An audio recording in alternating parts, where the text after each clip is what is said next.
And we're live. We are. Good evening. Evening, chaps. Good evening, all. Yes, people. How's it going, my friend? How's it going, Darren? You okay?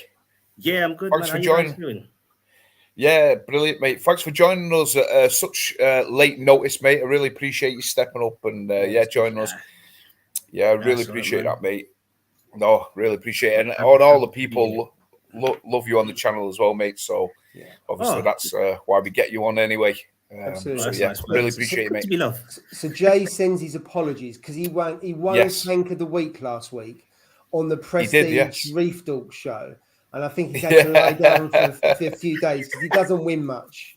It's all about, as a teacher, it's all about taking part. Winning's not allowed, is it? So he's the example. He's won something, so he's quite shocked at it, I think. So he can't make it. Tonight. So that, I can't remember why he's not on, to be fair. Really embarrassing, but I can't remember why he said he's going. But so he's basically having a lie down after winning Tank of the Week. Oh, absolutely. And John Wright has put in evening reefers and congratulations for winning Tank of the Week. So yeah, Jay, absolutely fantastic. But yeah, I agree. Paul's probably having a lie down. Taking it all in, mate. But yeah, appreciate already 35, 36 people in already. I really appreciate you joining us tonight. It's fantastic. But as is customary, as we always do, we always see who's in the house, and we'll start off at the top. And Tony, as always, he's in, and he's spot on there. Don't forget, click the thumbs up, guys, the likes, or even the dislikes if you don't even like it. Put a thumbs down. Either way, we take it all on board. It's great. Rich, evening, Rich. Hope you're well, my friend. Hello to all. Hand pink waving. Don't know what that means. Does any of you know what that means? Yeah, I don't know about waving. Evening.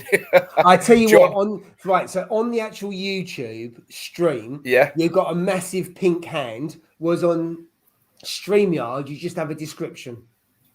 Is that what it is? That's the difference. You know why? Because I know like a lot of people, I don't know about yourself. Do you have the live running alongside on your computer alongside? I don't. I just have the StreamYard up. I don't have my channel running. You know what I mean? You know, side by side. So forgive me ignorance, Rich, but yeah, I appreciate it. I do it. You see the comments about 30 seconds earlier than we see on the screen. Right. There's a bit of a lag. There's a lag between what we see on the screen and what goes out. Yeah. And there's a lag with the comments from YouTube, but comes on StreamYard. So it's a 30-second lag either way, I think. Oh, wow. All right. I never knew that, so to be honest. Yes. No, I didn't know that, mate. Definitely. I just got one question there. So about the Trident. Yeah, definitely if you can get a Trident, mate, for your Apex, I would definitely. It's a good way to monitor what's happening and check on trends for your system. Definitely. Yes. Yeah. Yeah, if you're after a Trident, I don't know whether Thing is still selling his Coral Kid.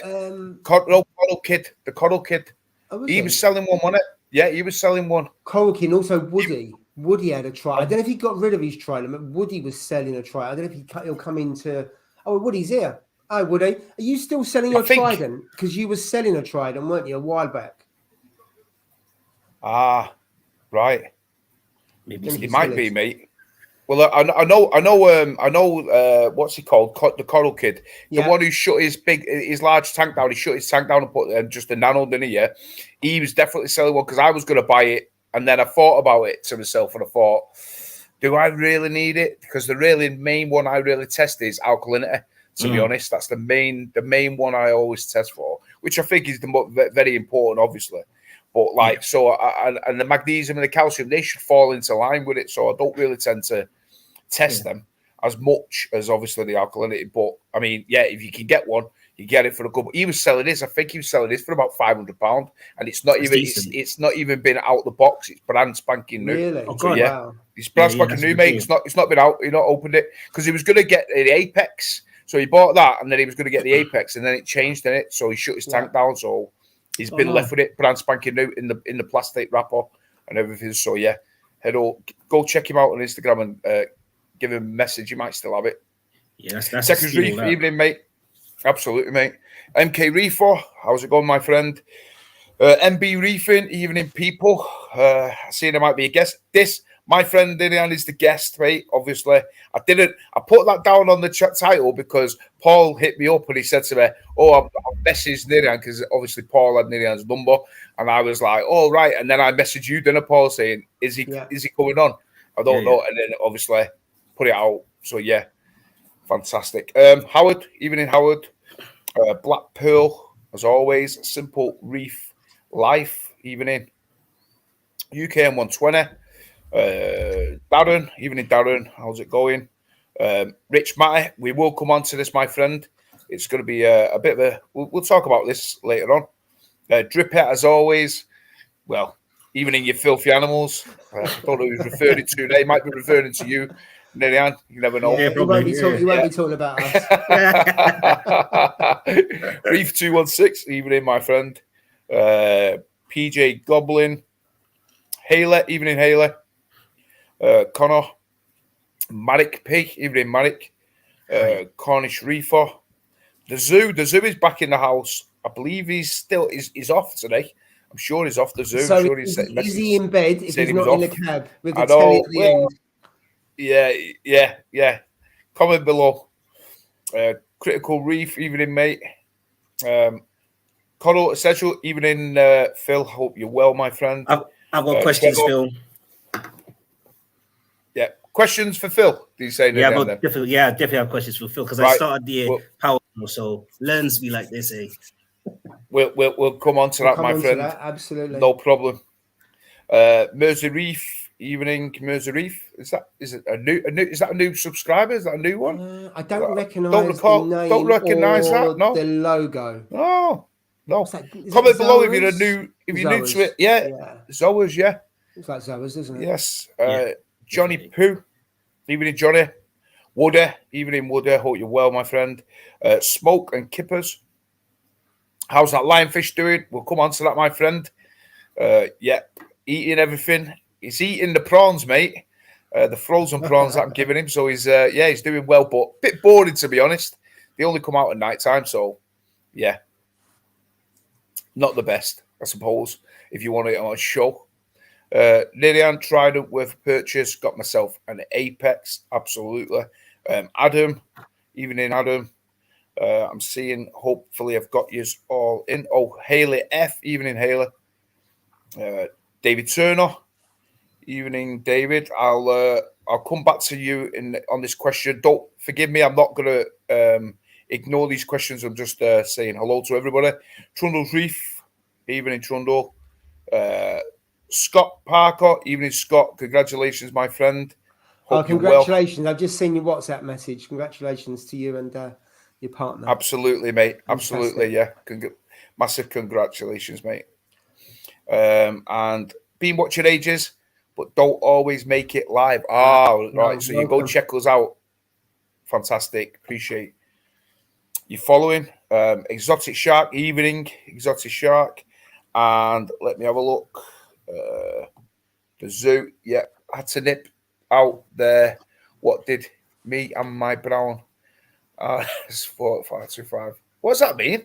I didn't get that right. Had to nip out there. What did me and my brown Red Sea Reaver 425 XL miss? Nothing yet. Not much, mate. Not much. Just not much. Intros. Absolutely, yeah. Just the intros. So first things first. We'll go on to the questions as they've just come in. So the first one was Rich Matter, and he says, as everyone has seen, that the Telford has been cancelled. I never seen this, but Paul seen it, and he messaged us on the WhatsApp. Saw, gutted. It's been cancelled. I don't know why. It looked like on the post it was financial by the looks of it. I don't know. Yeah. So it was supposed to be, wasn't it? The first year they was going to have the trade show, plus it was going to be open to consumers for the first time. So I've been before about 4 or 5 years ago, and I thought it was really, really good. So I was actually really looking forward to a big show that had all the big brands there from a UK perspective, both in terms of reefing, but also freshwater as well.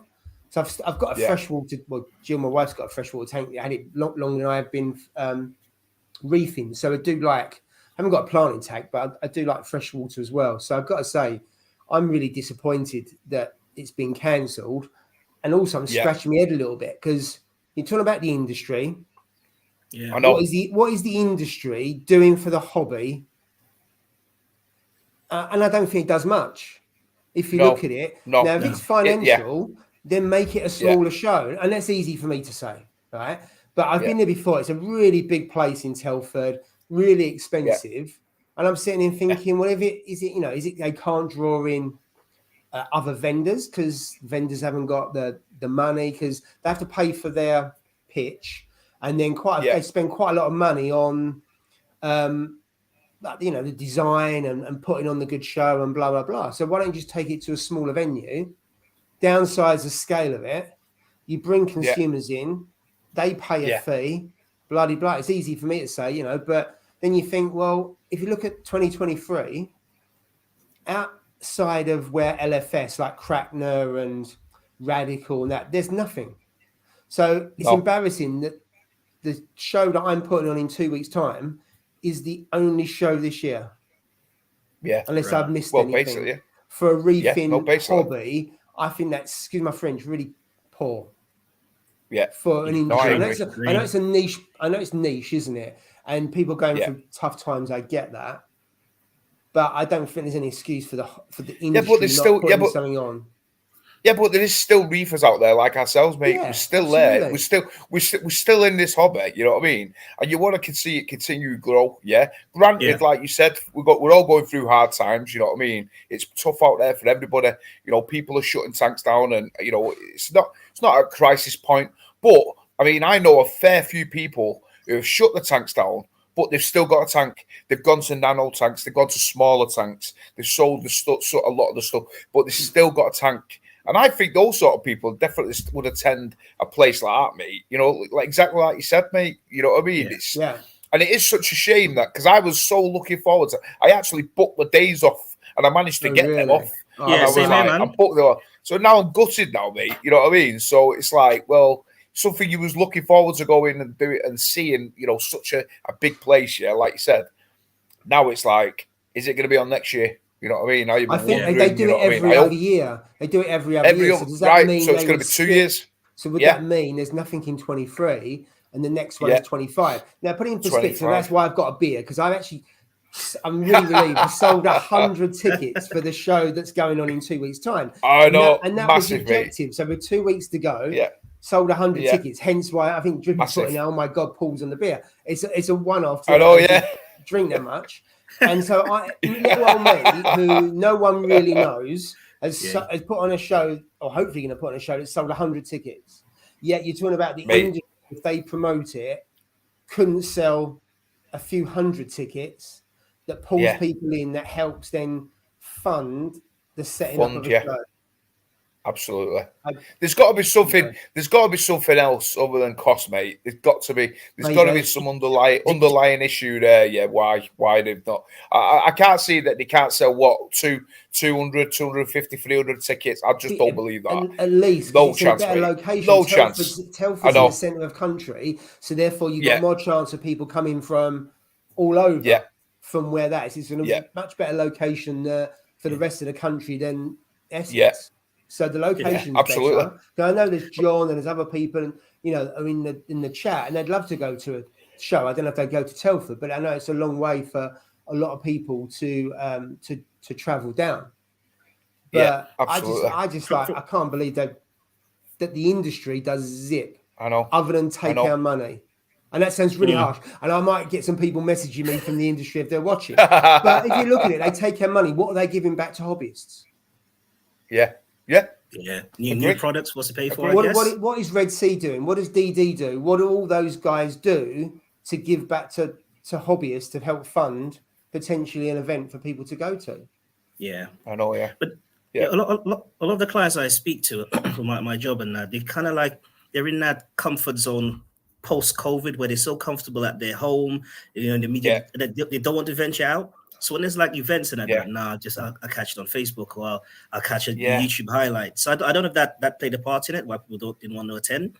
It's just something for them to kind of like find out why and maybe rectify in 2 years' time. Yeah, I mean, they haven't actually started selling tickets. It's not as if they know the demand, because there's always a risk if you put something on for a few hundred people for the first time. Are you going to get the demand in? Don't know, but you got to kind of have that leap of faith, haven't you? So, but maybe it's the vendors who don't want to go. I don't know. Yeah. But it could be, mate. Yeah, it could be. Like you said, although we'll never know the reason. You know what I mean? They're not going to come out with it and tell us exactly the reason why they stopped it or pulled the plug on it. You know what I mean? But I find it something, maybe something underlying there. Yeah, there's definitely not going to be that they can't sell the tickets. I just don't believe that. I really don't believe that for the life of me. It could be cost, man. It could be just general cost, Steve, because don't forget everything's gone up. So maybe the area they have to pay for, then it goes down on the vendors. Yeah, it'll trickle down to us. Yeah, I think it will probably be the cost of the venue, if anything. Or something like that. Venue is like, if you've been to the NEC or a venue like that, they're big like hangars, aren't they? They're not cheap to hire out. No, and that's not going to be cheap to hire out. So unless you can get enough vendors in, then I don't know. Maybe they just couldn't put it on. Maybe they're saying complete. Maybe I'm being totally unfair, but from sitting here from a hobbyist point of view, it's disappointing, and you think, really? That's my view. It is. No, I agree, mate. Then go free. Yeah, it's definitely disappointing, for sure. But on the plus side, I've sold out. I've sold out. We're putting on more tickets, so big relief there. And now I've got to get my head around. Oh my God, what else do I need to organise in the next 2 weeks?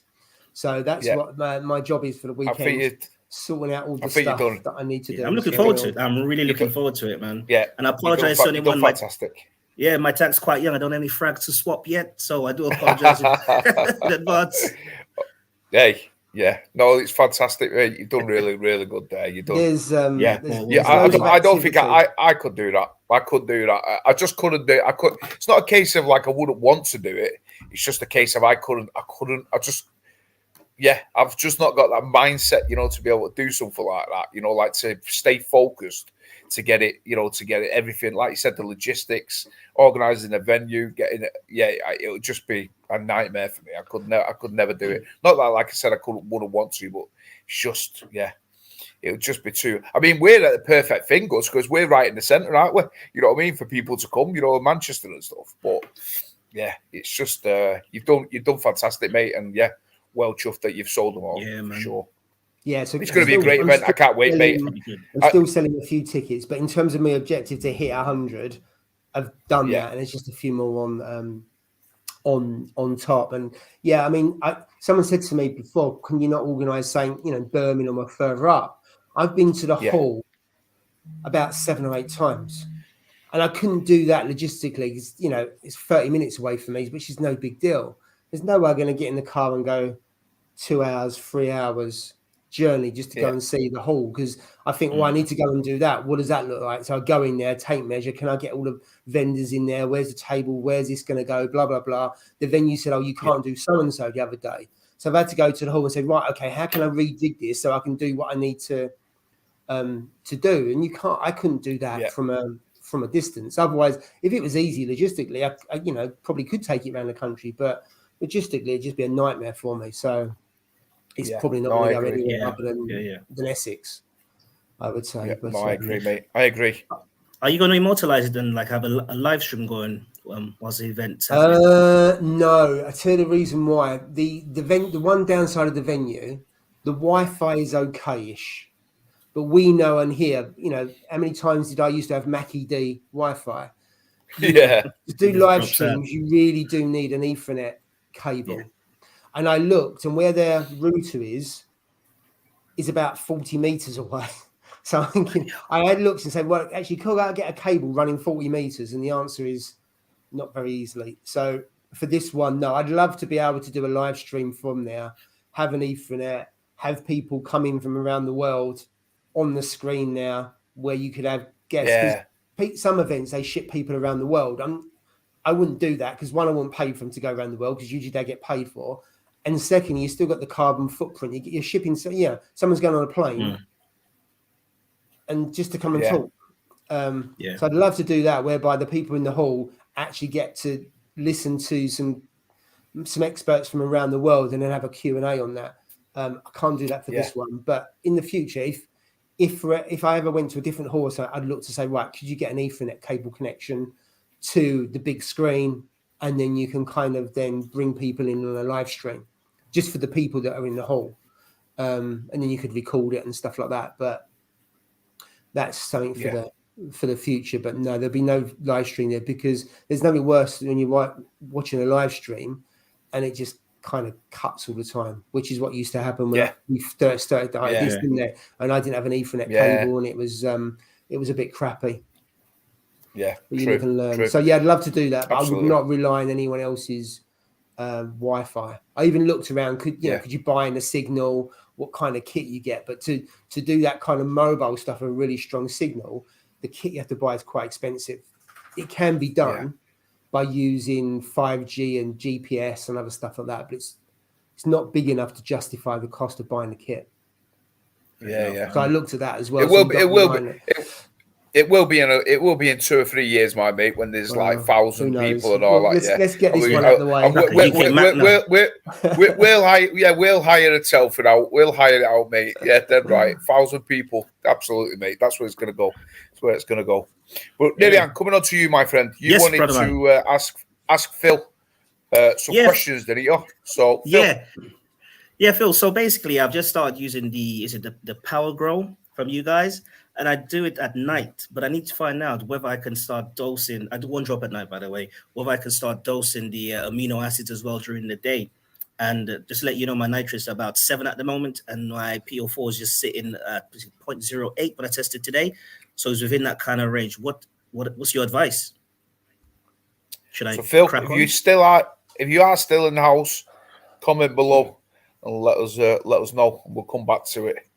But yeah, I mean, I obviously couldn't get the words out then. I obviously did dose the CVE stuff, and yeah, I absolutely love that stuff. The yellows, especially the yellows, on my Pikachu has gone through the roof now. I don't know whether it's just this. Honest to God, mate, even my missus says, how bright has that gone? And I don't know whether it's because I moved the Pikachu slightly down. I dropped it down by about maybe 2 or 3 inches, Right, so it might not be getting enough power, so it's slightly less light, But since I've dropped it, the colour of it has gone, it's night and day, mate. Yeah, it's absolutely completely different. It's like now it's beginning to sprout out more, like more growth patterns coming out of it. But the colour of it and the red like polyps coming from it are absolutely crazy, mate. And especially when I feed the power food as well, because I was doing the power food during the day when the lights were on. And then I thought, you know what, I'm just going to try it at night time, and before I go to bed, when the lights are completely off, I mix it up and I tip it in, and I swear to God, the SPS the following day, especially the SPS, the polyps on them are absolutely through the roof. And it's absolutely crazy, mate. Oh, really good stuff. But you see that with corals, don't you? That they start, the tentacles start, when the lights go down, they start feeding quite a few of them, the tentacles coming out. Mate. So therefore, it's a brilliant time to fish, because you're getting it at the prime time, aren't you? It's funny how lights go down, so therefore it comes out into the water column, isn't it? So it's great time. You all know the sweeper tentacles on a Hollywood stunner, don't you? Yeah. Well, I'll tell you what, mate. They just grab it, and that Hollywood stunner, I've snapped so much off that, mate, and it just that expression I always say, it grows like weeds. That is worse than weeds, mate. It is just now I regret putting it in my tank because it grows that fast. Yeah. Now I'm having to put putter on the actual coral, on the top part, because it's beginning to grow over the rock. You know what I mean? So I'm having to put loads of putty on it to stop the growth. Kill it off. Hopefully it grows with the rock. Oh, mate. So put on the Love to Reef free to a good home, the Hollywood stunner, and bring some big old lumps down for people. Mate, that's what you know what? Cut it right back. Honest to God, mate, trust me. Listen, anybody who wants a piece, they can by all means, mate, they can have some. What I might just do is I might just snap a load off, and then they can help themselves to it. They can break it off themselves. obviously I'm just going to put them in bags and stuff. And yeah, I mean, I put down like, you know, for my Miyagi torque, because that Miyagi torque, yeah, is growing. It's literally touching the glass now, yeah, you know, on the front part. I was what seeing it's the doing post now, on that. Yeah, the talk. but what it's doing now though, yeah, is it's blocking the light, yeah, onto my torch coils. Now it's not affecting my torch coils as much, yeah, but the light is not there. You can see it on, especially on my Indo, yeah. You can't see the light. The light is not on that torch. You know what I mean? Because it's been shaded because of the torch, my torch. So I'm going to be snapping some big chunks off that, mate. Snapping them off. Giving it away, and like I said, mate, it's so I'll put it on the post, and I think 30 people or 22 people have hit me up and said, "Can I have a piece?" And I'm like, "Oh, yeah, no problem, no problem." Nearly hands having a piece. I've got like 22 people, I think, who wants a piece of it. Yeah, so it's like, hey, by all means, mate. You know what I mean? It's nice. more than welcome, more than welcome. Because those Miyagi torches used to be quite rare. I must admit, I don't see that many around nowadays either. It's old school quality, they used to be really hard to come by. If I go back 3-4 years, mate, yeah, go on. It's still expensive, even now, mate. You know, like really? even now, yeah. I mean, a piece of my guitar, a small piece, you're still taking, say, £20, £25. I know a place that my LFS store, they did it, mate. Yeah, 25 quid, and it was probably what, about maybe an inch and a half or something like that. You know what I mean? Wasn't massive, wasn't a big piece, but they were selling for 25, and I'm like 20. I snap it and throw it in at the graveyard shift. Goes in the graveyard, mate. It just grows that fast. It's one of the quickest growing SPS I've ever seen in my life, mate. Look, it's like the Stylopoda. That Stylopoda, but not everyone has that result. It's the same, mate. Because other people with the Miyagi torch, some people struggle with that. But you got an established tank. You got stability. You got the calc running. You got everything else. So you're in the sweet spot, and the coals are loving it. What part? What's the part? Sorry, mate. Oh, sorry, what part do you have on Miyagi? Oh, the part that the on the top Miyagi top, because I've got two pieces of it now, yeah. Right, so I've got that big piece on the top, yeah. That's around it's about 360-ish, 370 on that top part there, yeah. But down on where the glass part is, yeah, it's only averaging. It's probably averaging around about 260. 270. So it grows in whatever par you put it at. It's like a Zoa, you know what I mean? Yeah, they adapt to your part, to the par, you know what I mean, of it. And to be honest, if the truth be told, I do think they likes a higher par, or mine does anyway. What bit looks? Do you find the bit that's at 350 compared to 250? Is there a difference in the growth rates or the coloration? Yeah. In the growth rate of the middle one, the main one, the main colony type, that just grows. Yeah, the higher part that just grows crazy, mate. Just shows every time the difference in the par, maybe the flow, and how you're not getting equal speed of growth. Yeah, no, totally agree. Yeah, like you said, it is. I mean, the reason I put that little tiny piece, the piece at the front, that was a tiny little piece. It was probably a half an inch piece. Yeah, it was probably not even bigger than that. Yeah, and I stuck it on the edge of the rock, thinking it's not going to grow. It'll probably die there because it's not going to get. And look at what it turned into. That's probably maybe a year. Yeah, probably about a year's growth or something. And it's just like, and I've snapped so much off it already. It just takes off. Do you think it's because of your calquas as well? No, because of the calquas I've only. But sorry, excuse me. The calquas has definitely helped since I've been doing it for sure with growth. You know what I mean? But I've seen that a lot more on other ones. You know what I mean? So, like, say for instance, I don't know if it's a difference, but I moved my Duncans onto that little ledge. Yeah. Since I've moved the Duncans on the ledge, you want to see the amount of little babies that I keep getting off it. Really? Honest to God, mate, loads and loads of little tiny little baby nubs just growing out from it now. Yeah, you look back on a few videos, maybe say 3 months ago, 2 months ago, and have a look at the one I'm going to post on Sunday, and you'll see the difference of like how fast that Duncan has grown. Do you know what I mean? I think eventually I might have to move it off that rock. You know what I mean? Because it'll probably have started in a bit of coral warfare with my bubble coral. So yeah, it might have been a stupid place to put it, but it wasn't as big, obviously, when I put it on there. So have you moved it down? Have you moved it into more flow? If you remember, it was on the It was on the other side, or it was on the left-hand side of the tank, the Duncans, But then I moved it over onto so I could create space for the torch corals. Remember, the torch corals were stinging the bubble coral, weren't they? Remember, So I moved that, and then I thought, well, that rock looks a bit bare there, doesn't it? So then I stuck the Duncan coral on there, but there wasn't many heads. There was probably maybe 10 heads or something like that on it. Now there's probably, I'd say, there's got to be at least 18, 19 heads or something on there now. You know what I mean? It's just like literally doubled in size over 3 months? 3 months. You should frag it back. Yeah. That's what I will do eventually. I will frag it back, mate, to be honest. But yeah, I've just let it grow and let it settle in there, because like I said, it's only been in there for 3 months, with that same spot. So I didn't want to disrupt it. It's loving the flow. It's loving the light, the par. You know what I mean? It's loving everything about it being on that spot. So, but it's true, like you said, Paul. It's weird how different corals, you see the different growth pattern and how fast they grow, how slow they grow under the different lighting. You know what I mean? But it's probably as well as flow as well, isn't it? You know what I mean? It's a few things, isn't it? You know what I mean? Yeah. But there's definitely so much now. It's like I'm forever snapping it.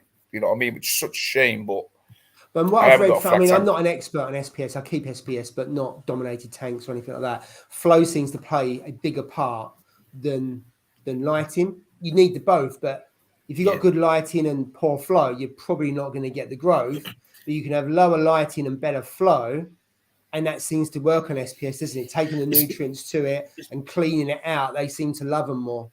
That's what I say. It's like they have something. I think it's like a barrier that they have, that mucus barrier at night. It's always good to have like high flow to kind of like wash that barrier away, and then that's when the polyps come out, they start pulling in all like the trace elements, all the nutrients, the PO4 and that to grow. Yeah, and then during the day, that part doesn't really take it all. It's quite interesting about SPS.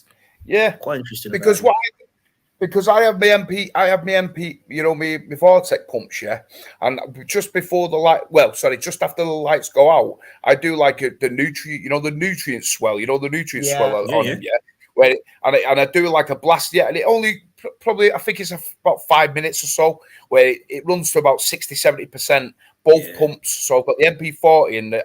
But I always think, should I be doing this? But then, exactly like you said, it's getting all that detritus or any bit of dirt mite off it, getting them going. And then when I fed the power food into the tank, the following day the polyps were they were massive, mate. They were huge on all of them. The Miyagi salts on every coral. They looked double in size. I was like, whoa, that's weird. I checked the nutrients. I even done a test thinking something gone on wrong here. That has been something risen or like calcium or algal in it, because it was so, and it must be something to do with that, and now I do that all the time now. You know what I mean? Every night it's set. I found that with other corals, I've started putting the flow up, and the Gonioporas and the torches. I wouldn't say they're getting battered, but they're getting a lot more flow than they did. And the polyps extension on them, and even the tank behind here, you can see hopefully the Nero 3 on the NEM. And since the pink NEM, which is there, that's gorgeous, Paul. And there's the pump there. I put that pump there, the growth and the extension on the NEM is much better, and it stopped moving. It's sitting there, and that was one of the ones that moved all over the shop. But since I put that pump in, and then I've got one there that's kind of beginning to retract at the moment, but that loves it there. So since I put that pump in, the NEMs have not moved. So even with that, they're not getting battered, but they're moving a lot more. Yeah. And I'm now finding that even LPS, just turning it up, and it's working well. Yeah. Did you have to move your lights as well, Paul? You said that you had to. I did. Yeah, so I did adjust the light up. So there's still a lot of spill, but I haven't got a problem with that. But yeah, I have moved the light. It was kind of that angle, and now it's straight. And so I've got a little bit more. I haven't put the power meter on it to see if it's changed it or not. But I'm a lot more pleased with it. I really should put a pump the other side. I don't really want to, because I've got more wires coming out. Because if I look from the left, it's completely clean. You can't see anything. You can see the Nero 3s are pretty good because they're quite slim. Because the filter sock is on that side there, I can't put a Nero 3 there. I could put a Tunzi on, but it'd have to go onto the glass a little bit. And Tunzis are quite small, so I could put that on there. But I'd like to put a Nero 3 the other side, but I've got to find a way of putting the magnet into the back chamber where the filter socket is, and you can't get free access to it. So that's a bit of a pain. But I might have to put another pumping or power head, shall I say? Because it's definitely more is better. I know a lot of people have said it's only when you start doing it yourself and you realise how much can you really crank it up to. Yeah, and I'm going to replace in the floating access cable. I'm going to replace an MP10 with an MP40. So that's a Red Sea Reefer 170, and it's not SPS dominated. And I'm going to stick an MP40 in. I've got an MP10. Oh, mate, MP40 would go better. Just I could turn it down. Mate, I've got a spare one. Insane. I'm going to try it and see what happens. That's it. That's insane, mate. That's insane. Listen, I've got that MP40 on my tank, mate. Yeah. And you know when you plug them in straight from the go, for some strange reason, they're all set on like 100%. You know what I mean? Yeah. And I swear to God, it nearly blew the water out the tank, mate. It was nearly a 175 litre, let alone a freaking 350. I was like, what in the hell? Thankfully, I was holding a pump and my missus turned it down, but I was like, this is the power of them are crazy, mate. I don't know how to get the power. I'll start it off in 10% and see how that goes. Oh yeah, mate. And then you'll probably be from there. But I think the maximum you'll probably be on is about 10. It's probably be on about 15%, mate. I only run mine all the way through the day, on different modes, Yeah. And the maximum I ever run it at is 60%. That's the maximum, mate, on mine. You know what I mean? It never goes above 60%. It's that's the majority of it, to be honest, I think is about 50%. I think on all of my programs, and that's pushing 2,000 gallons an hour or whatever it is, whatever they push. That's that. In fact, let me see what it's on now on my phone. Because I've got two MP40s on a 3-foot tank, and the most I can really go up to 50%. If I go above 50%, it creates a bit of a sandstorm. And I've seen Carl in the chat he's got a bare bottom tank, and of course, if you've got a bare bottom, then it's even better for SPS because you haven't got to worry about a sandstorm, and you can crank it. You can crank it right up. But when you've got sand, you're kind of prohibited a little bit by how much can you crank it up by before the sand goes mad. Yeah. So my you won't be able to see it on here, I don't think. Just you turn on your brightness a little bit. Yeah, I don't think. We'll put it just angle. Turn up brightness down. There we go. Yeah, let's try that. Low pull. Yeah, so mine there. Yep. That's. Can you see it? That's mine there. What I run my thingy at. So you got a right variety, haven't you? You got constant. Yeah. I like. So we have a variety, but look, 40%. That's the maximum it goes at. 44%. Yeah. That's the maximum it goes at. On my tank. Yeah. And now it's actually running, or what is it? It's doing 1,982 gallons per hour. That's what it's running at now. You know what I mean? Oh, so you don't, honest to God, mate, I literally never run it higher than that. Because honest to God, if I run it any more than that, it just literally blows the bloody water out the tank. You know what I mean? I've got it's like just 3 on there. It's near the surface. Oh, 3 of them. Wow. No, they've got two MP10s and the Nero 3, but gyro mode on the MP10s at 50 and 60. That is it for the whole day. At nighttime, it actually drops down to 40%. And then the Nero is constantly on like 50, just going across like from left to right. And that's it. Just yours is all SPS, isn't it? Yours is all SPS though. And the rest So it's just doing this all the time. Yeah. Wow. You have got some LPS on the sand bed, haven't you? Just on the sand bed, about 3 pieces, And the rest is not SPS. many, The rest is SPS, isn't it? Yeah. Wow. So Paul, let me ask you a question. The magnet for your Nero at the back, like, is that okay to actually put within? Yeah, okay, so cool. I've asked that question before of DD, because DD are the UK distributor for AI. So I've asked them about the magnet. Can you put that in water? So you can. It's a bit like the Tunsies. The Tunsies you can as well. But I have checked, and every so I just take the magnet out just to make sure it's okay. But it's at a position where it's about half in and half out. But yeah, it is submerged partially. And that was one of the reasons why I knew I could put it in there, because I checked that beforehand. Whether I end up just change the magnet every so often just to be uber cautious, I don't I don't know, but that's the beauty of that because it's quite slim, isn't it? The Nero 3s are quite slim, and because it's on the back wall, you can see it, but it doesn't stand out. Because I did think about, do I put an MP10 on there? But of course, the MP10 will have to go on the side. Yeah. And when you're trying to do a peninsula, it's only a small tank. It's only 2 foot front to back. It won't look very good. I mean, it's a nice pump. I love Vortex, but for this tank, I don't think a peninsula, a Vortex is a good one to use, unless you've got a peninsula where you've got a weir, and then you've got either sides of the weir, you've got a back panel. There, I would put a Vortex then, but where you've got a rear chamber, obviously you can't put the Vortex there because of the dry side. But that's the only reason why I'm not using a Vortex is because I want something on the back wall, and that's the only pumps I really want. Otherwise, then you got a really nice clear, uninterrupted, and the cable goes up the back, and then at the top, and then round the back, so it's really hidden the wire. So that's really good. So it's a very neat setup, man. Very, very tidy setup. You can actually see it. I need to get some. It's now ready for some more NEMs. There's a guy I know has got some more NEMs. So I'm going to put some more in. I've only got 5 in there at the moment. Only 5, yeah. Yeah, so I'm going to add about another 3 or 4, and then I'll start taking the coals out. But it's weird. I've got an avatar chalice, and chalice are usually they either in crust, don't they, or they're flat. Because it's on a frag plug, it's sticking out like a mushroom, and it's growing. You can see the side of it there. Yeah. It's actually growing like a mushroom. It's going out. It's now curving round, because before you couldn't see that green there at all. So it's going to be a really weird one. It's going to look like a cap. So it just shows you they're just to how you've put it in the tank.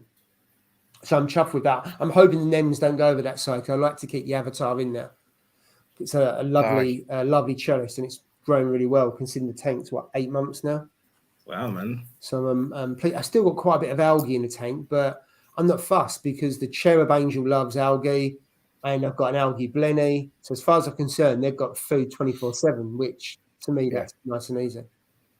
So Lillian, Phil replied. I think that's a secondary reply as well onto what you mentioned. The reason the growers lights off because the UV and the lights can degrade the products. The long-term testing on the farm showed that dosing during lights off was much better. Right. Nice. Thank you. That's good. Cheers, Phil, for that. Thank you so much. Friend.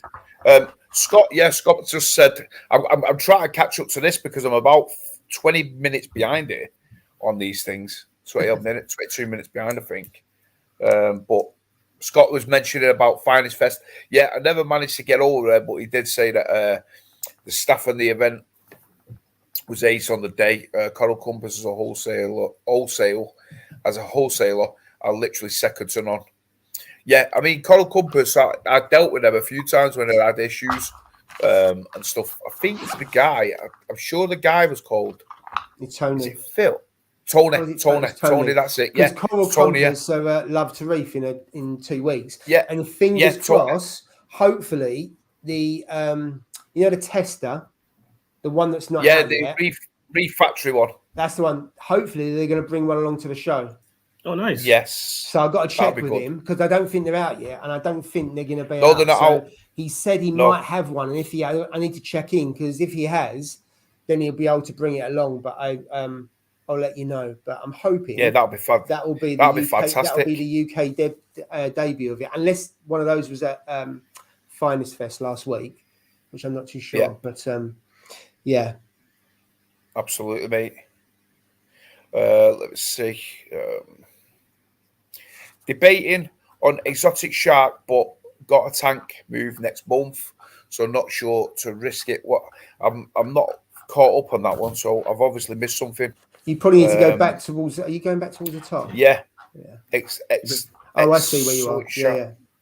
There. Sorry, man. That's what it means. It means about the breaking the bank on signature frags.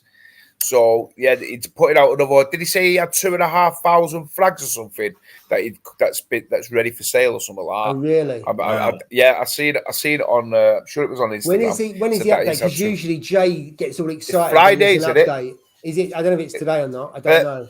No, Sunday is it? Sunday. Or is it Sunday? I don't know. I think it might be Sunday. Yeah. So that's probably what he's talking.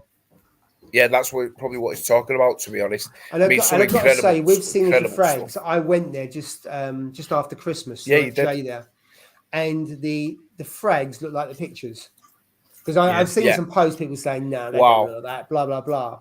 But he's got, I can't remember if he's got 3 or 4 big long tanks, and the frags are really nice. Got some really good quality, both LPS and SPS, and he's got some different pieces as well. I mean, some of them, when I see them, my mouth just waters. I'm like, oh my God, like, if he had the space. I mean, I know, like, Darren there, is it Darren? He's got a 525. I think that a 525 would be perfect for my tank. I think that would be a perfect size, manageable, in a sense of, like, no water changes, cleaning the glass and stuff, It's only a foot more, isn't it? And my lights would be way more than sufficient for that. You know what I mean? For a 5 foot, I'd only need my 2 lights. I wouldn't need to do any. And the pumps probably maybe just have to get another, like, say one more like MP40 or something. But other than that, I think everything else, which I wouldn't have to upgrade. I would just be able to get one of those tanks, and that would be it. You know what I mean? I had the 450. The difference is the front to back. It's 2 foot front to back, whereas the 450 is not. And I had a Vortec, not Vortec, the Vectra M2, or the M1. They're more than enough. You don't have to worry too much about your flow from a return pump, because if you, like you say, if you've got your gyros or you got your Vortex, that takes care of all your flow. You haven't really got to worry about the speed of which is going through. The only thing you have to worry about, if you've got a Clarity or something like that, it needs sufficient flow through it, otherwise it doesn't work properly. Because I had that problem in mine. I've got an S2 on the 3 foot tank, and I didn't have the pump turned up enough, and it kept on bleeping. And as soon as I turn it up, you get more flow through it, and that's right. Push it through quicker, which obviously means it turns around quicker. It moves, turns it around. After a certain number of hours, it bleeps, doesn't it? And a couple of people, I've said they had a problem with theirs. And said, have you got sufficient flow going through? And they've turned the power, the return pumps up, and it's corrected it.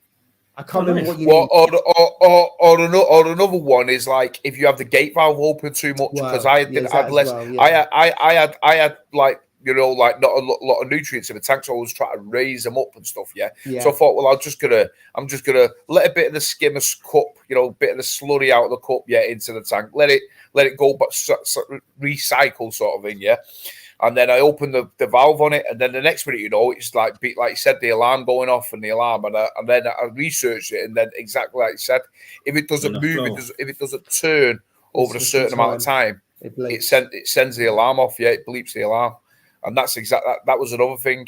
And I never saw that in the instructions. I didn't see that would happen. Well, maybe I just didn't. Maybe I didn't catch it. I never saw that happen. I didn't know. I don't recall it. It bleeps. One, you need to know the bleep, and you really should have. Have you got enough flow going through it? Have you got to make sure the gate valve's closed, and what other things as well? Because if you've got an overflow, an emergency overflow, because on the DD tanks you've got the emergency overflow, and sometimes if you haven't got that balanced enough, the little bit of water's going through the emergency overflow, which then means you haven't got enough flow going through it again, and again you get an issue. So it depends on the tank. You just have to, it's almost like you have to calibrate it to make sure you've got the right flow going through and it's turning around. So also, if you haven't got enough fish or you're not feeding enough, it's not going to turn enough. Do you know what I mean? So you've got that as well. So you need a bit of dirt and a bit of flow. We'll come on to that. Somebody did mention about my lionfish, and the lionfish is doing okay, actually, to be fair. I have bought another fish, which is going to be on the next video on Sunday. So go over and tune into that one. But I've got that. I've got another fish, but I am going to get a few more fish. I mean, we spoke about it. I was just going to say, we're not going to go through it again, because Jay, we're not going to go through it. His head in his hands going, about a 6 week running, we're looking at what fish is Steve going to get. We're not going to. You see, the problem I'm having now is this new fish that I've added into the tank. Obviously, like the clownfish now, because they're the ones not being bullied. Now they're becoming the bullies again. Do you know what I mean? Right. So I'm having issues with them, because remember the tang, the tang that I got rid of was because he was bullying the other fish, including the clownfish. But now, because he's gone, the clownfish have seen their balls, so to speak. They're like, I'm the hard man now, I'm the hard man. This is our gaff and all that, So now they've come over, and now they're trying to take over everywhere, all over the swimming space, all over the caves. So I'm like, right, you know what? One of those tanks are going to go back in. I'm going to go back and I'm going to get another one of them tanks, mate. If these carry on, these clowns, they are acting the clowns, you know what I mean? So, but yeah, I need to get a few more fish. But like my missus says, she was right, really. Like, you know what you should have done? You should have added more fish at the same time, because now what they're doing is, I should have done that. I should have added more fish at the same time rather than adding one and then another one, sporadically, because my tank could cope with no matter what the amount of fish that I put in it, I think, anyway. Under a certain point, if I put 50 or 100 in there, but I could have 6 or 7. I could have 6 or 7 in that tank, and there'd be no issues. There'd be no. But in that way, it'd take the mind off the clownfish to go and bully one, because there'll be that many. They'll be thinking, well, hey, who's this guy? Who's that's that? exactly what happens. I mean? So their eyes are all over the that's place. What I should do. I should have done that, and I like I said, I'm going to get a few more fish, and I'm going to add them all together, all at the same time. You know what I mean? I'm not going to bother about messing about with like adding one. I'm just going to, I mean, the fish I've got in mind, they are quite expensive. So I'm going to save up a few more pennies, and then I'm going to just purchase them all at the same time, because, good idea. That's the only way it can be. It can only be done. But as for the lionfish, he's doing well, eating well. He's coming out, but he comes out. They're nocturnal, I think. They're nocturnal, aren't they, to be honest? But I did put a load of river shrimp in there as well, into the tank. Put a load of river shrimp in there. I think there was about 30, I think, or something. So they're somewhere hiding in there, unless there's another more. But and he must be munching on them, because I've only fed him twice since I've had him. So, and he's still alive. So everything's fine, mate. So far, so good. So since you're with your tank, what's your PO4 on that like now? Will your nitrates have dropped, or are they still the same? Oh, mega drop, mate. Yeah, they've dropped. I mean, my nitrates are sitting at around about 3 ppm now. Phosphates is literally like 0.02 or something. It's really, really low, mate. But I'm feeding. This is the weird thing, because I'm feeding my food that I make. I'm feeding the power food now twice a week. Doing it twice a week. I'm feeding not only the food that I make, but I'm feeding pellets. Feeding that near enough every day, and I'm feeding my fish food every day. So there's a lot of food going into the tank. Those fish must be absolutely loving it. They must think, what's going on? Because it was every other day. Mate, they're loving life, eating food for sure. But like, the problem I'm having, I know there's nutrients in the system, because I'm getting a little bit of film, of hair algae on the back glass. Only on the back glass. It's not on the rock or anything like that. It's just on the back wall. Like a little bit of film. Whereas when I had the tang in, the tangs just go around and eat 24 hours a day. They just peck at the back wall all the time. They're just forever eating. So I never seen that. I never seen that sort of stuff, because the tangs were always eating it. The tang was always eating it, But now I've not got the tang in the tank, you do see it. You know what I mean? You see a lot, like not a lot, but you see like a little bit of a film coating. It's not an issue, because it's not massive. But I don't like it. I don't like. I know Jay says, "Oh, a bit of algae is good and all that." And granted, fair enough. But I just don't like algae in the tank. I don't know why. I just don't like it. But so I need to get a tank, and I know what in my mindset which tank I'm going to get now. A lot of people have actually commented, messaged me of what tank I'm thinking of getting, and I might as well just say, but I'm thinking, to be honest, of getting a Tamini tank. I thought you might say, we discussed that with the Viking. Yeah, I'm thinking of getting a Tamini last week. And the only reason I say that is because they are supposedly, from a bit of research, that they are supposed to be like, a peaceful fish that, they get on and stuff. The small, They got all they eat is algae. They just go around nipping at the algae and stuff like that. So I'm hoping that I can get one, a decent sized one. I don't want a small one where it can be bullied from the clownfish. I want a decent sized one. I've seen a small one, and they messaged me in the LFS and said, "Oh, we've got one in." So I went and seen it, but it was like way small, mate. And I thought this one will just get. There's no point in me buying this because it's going to get bullied. Can you get one on order? Because I know if I wanted a Tamini tank and like a bigger one, do they go to TMC? Because they could put an order with TMC to get a bigger one, and they might get one in. Yeah, they do go to TMC. That's where they got this one from. I didn't specifically say a large one, so it might have been my fault. Okay. But I did say, if you see any Tamini tanks, will you let me know? And he said, yeah, no problem. But then she said to me, I'm getting a Tamini tank anyway. So I was like, oh well, I'll come and see it if you get one. So that's what I did. I went and seen it. And when I went and seen it, it was like probably it was only about that big. It was about 1 to 2 inches, 1.5 inches, so at 2 inches. Which is it's tiny. No, and I was like, no, I need a bigger one. They go quickly. I got one out from I got one about same size, about an inch, and then a couple of months now. Not that big, but obviously bigger. Not that big. Yeah. So, but the thing about Tamini tanks, be careful, especially if you've got blennies and that. They do tend to try to bully blennies, especially for the same food that they eat.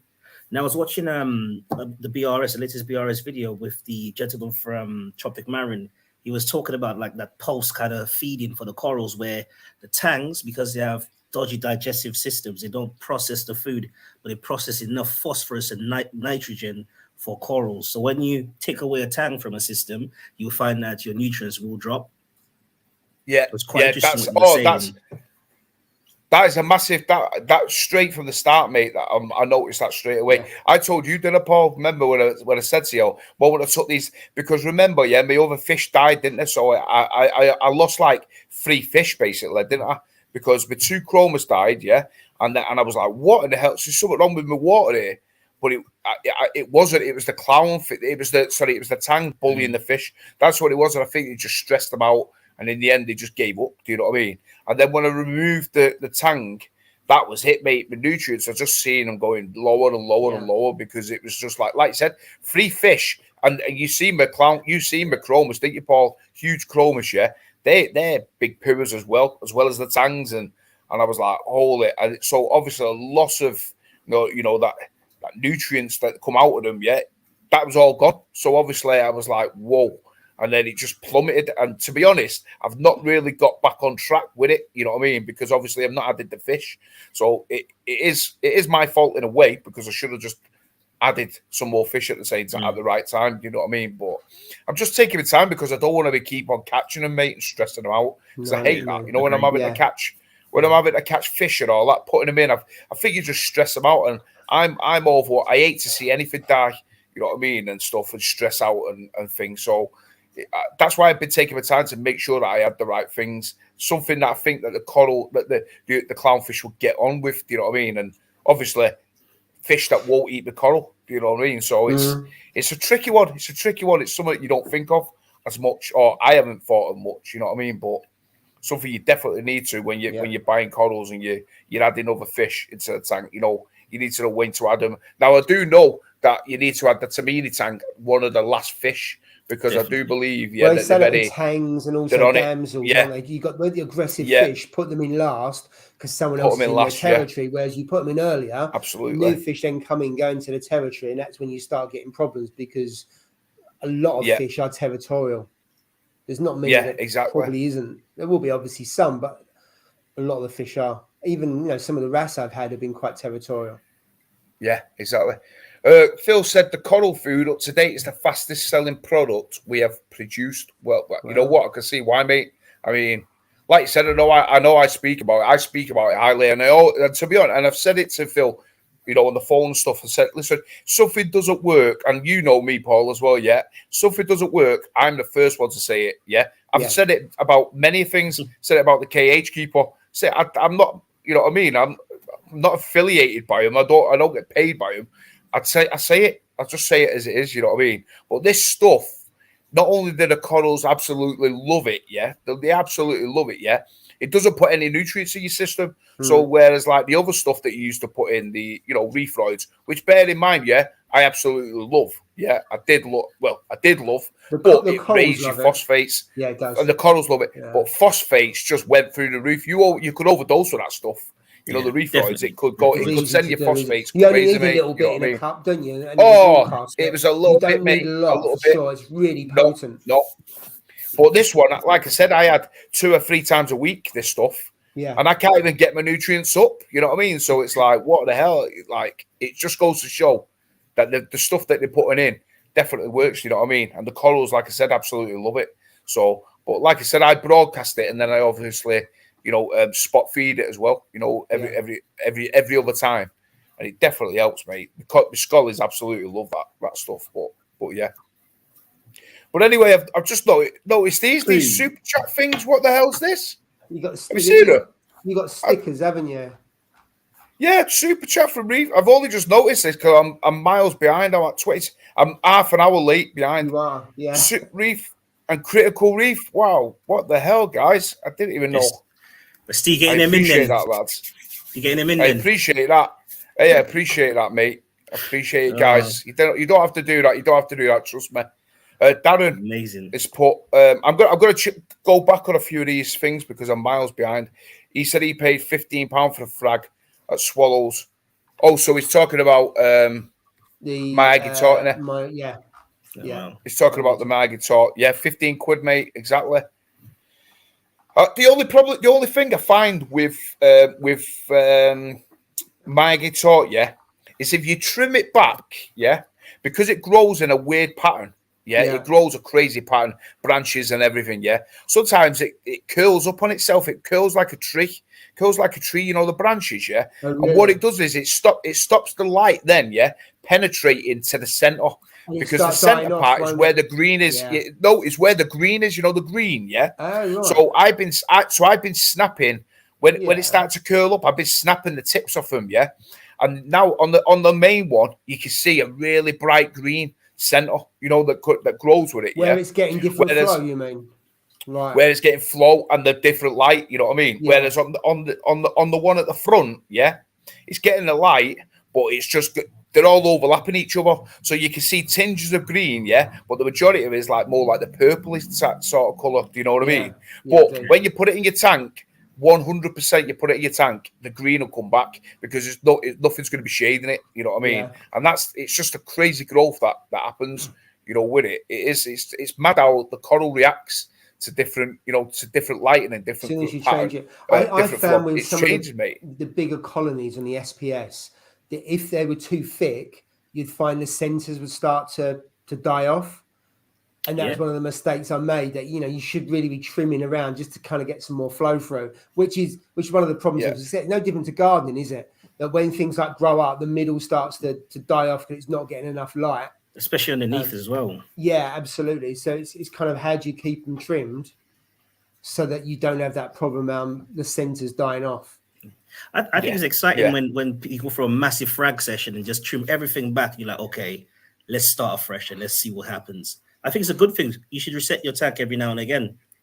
I think so, personally. I didn't do that. So I had the tank running for 6.5 years. One of the regrets I had was I had SPS all grown into one another and they was competing. And in hindsight, I should have cut them back.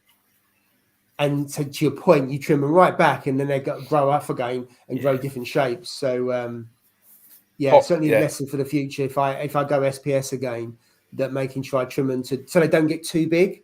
And so therefore you have less an issue with flow then, don't you?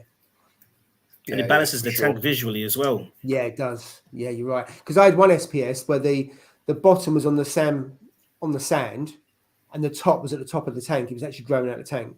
This was on the Red Sea Reefer. And it was just huge and it was just shadowing other things. So it was that high and it was about 1 foot wide as well. It was a lovely one, but it was just, I should have cut it back. But I didn't have the heart to, and I regretted it in the end. Yeah. Darren's put just talking about corals and, like you said, the flow and the growth and stuff like that. He said like low flow is more extended, and yet when he turns it up, it retracts. And yet, like I said, Jay swears by having a higher flow, doesn't he? You know what I mean? So if you look at these Gonioporas, they got real good extension on the tentacles, haven't they? Exactly, mate. Exactly, yeah. It is crazy how that, and yet I can't even keep Gonioporas, so it just goes to show, you know what I mean? I can keep most things, touch wood, and yet Gonioporas, I just cannot keep them. I don't know why. It's just one of those corals that just don't take to my tank, you know what I mean? It's like your kryptonite. Yeah, my kryptonite is strawberry shortcake. I just managed to pick up just get a piece of strawberry shortcake. So 2 days now, so we'll see. I'd love a piece of that, mate. I had a strawberry shortcake, and when my tank crashed or began to crash when the heater went off, that was one of the corals that died. Was the strawberry shortcake. They seem to be so sensitive, don't they? Yeah. Mate, it was just basing out. It was just beginning to base out, on the frag plug. It was only a tiny piece, and it was just starting to spread on the frag plug. And then disaster struck. My heater went off, the electric went off, and that was it. And I was out. I was staying out, so I didn't see it till the following morning. By that time, the temperature had dropped.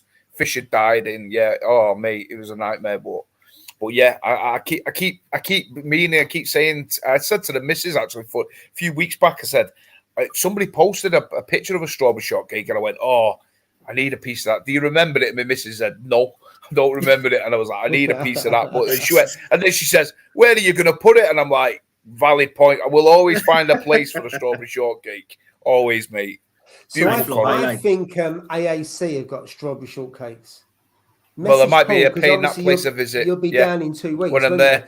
So message Paul, because I'm sure he's got some strawberry shortcakes. Ocean Project has some bits there as well. Oh right, yeah. The Ocean Project. Yeah, mate. I'm definitely want a piece of that. Definitely. But Mum, I'm trying to keep up with some things. I know Paul did mention one day I'll keep up with the chat. I doubt that very that is gonna be impossible, mate. That will never happen, unfortunately. We talk, don't we? We just gab it on, don't we? And then we just lose track. It's amazing how quick time goes. It goes so fast, especially when you try to host. It just goes so quick, So I'm trying to forgive me for if I'm missing a few years, but let me see. John's put, if you won the Euro Millions, apart from get your dream tank, would you open a top class LFS and employ first class staff to run it, even though you'd lose money? Good question. And I've spoke about this before to my missus, saying, would you do it? And I think I would do it, yeah. And I wouldn't be in it to make tons of money. I'd be in it just because of the hobby. Do you know what I mean? So if money was no object, I would open it and it would be classed as a hobby rather than a business to me. You know what I'm saying by that? Yeah. So I'll have obviously world-class stuff and I'd employ people, obviously know a lot more than me. But I'd do it. I wouldn't be in it to make like you said, you see certain people like try to make tens of thousands of pounds and stuff. I wouldn't be interested in that because I'd always had the money. Do you know what I mean? I'd be interested to provide really good quality stock. Yeah. For actually at fairly decent prices that people could afford. You know what I mean? That's what I'd be in it for. So your answer to that is, mate, absolutely. So hopefully I win that Euro Millions tonight and we'll set one up. And loads of giveaways as well. Like every week's a giveaway. Every week is SPS or LPS, something unique. Absolutely. Absolutely, mate. Absolutely.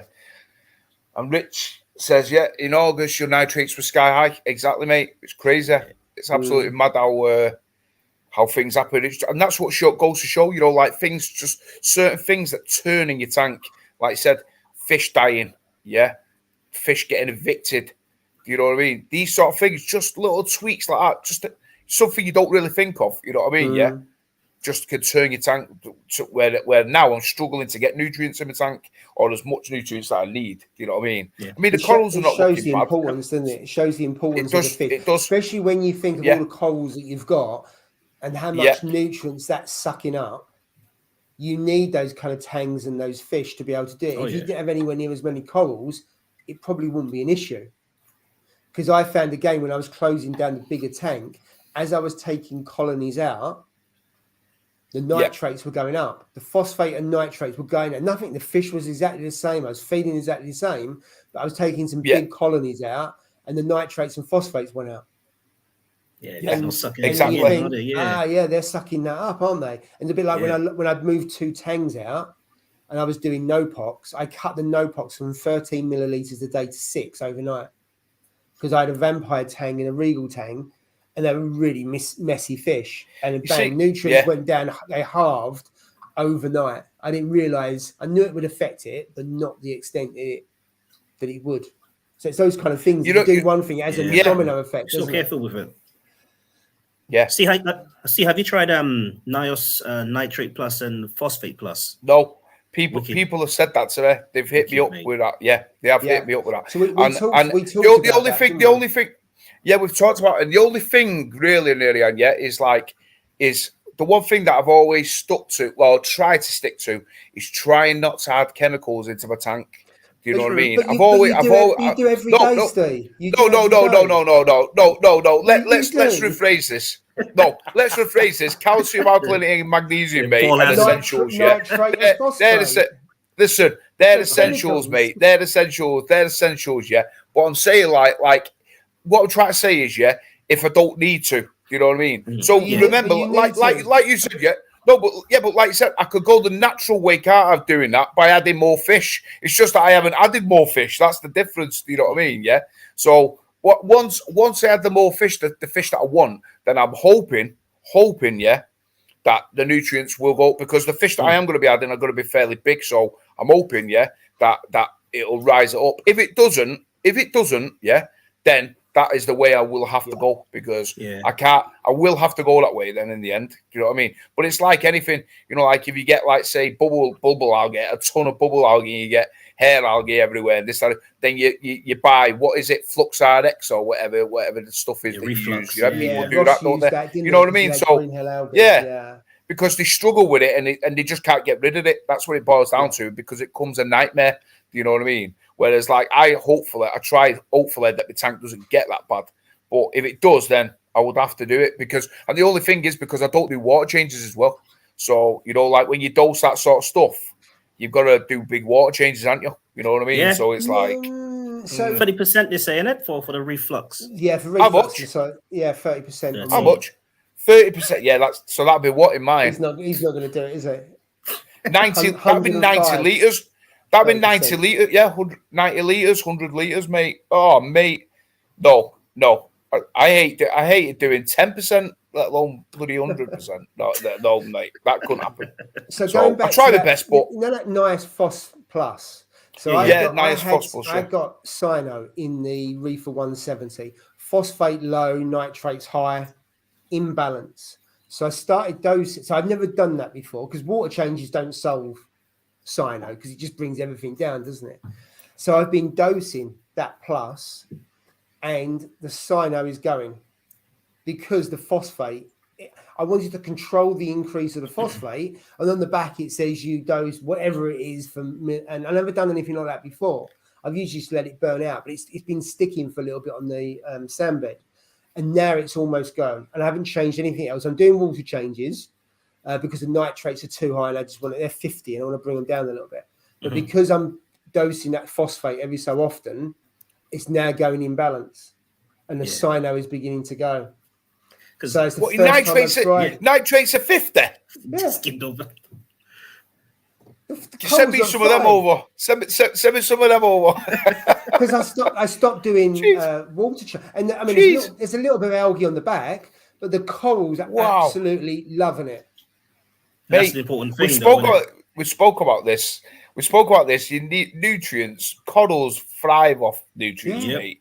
You know, and even SPS do. Absolutely loving it. I think even SPS. The SPS are losing a little bit of colour, and maybe it's because it's gone too high. I don't know, or it could be because the phosphate's now going up, and if your phosphate goes up too high, SPS. But once it's in balance and the Cyno's gone, I'll just increase the water changes to get it down. Nitrate, I'm happy with 20, and the phosphate will be just within the range. But I'm happy with nitrates at about 20. It's a kind of mixed reef. I know Gonioporas, the Montes were like that. The torches are like it. Manganese, I dose 2 or 3 times a week, because that keeps the Gonioporas happy as well. So I just need to get the phosphate up.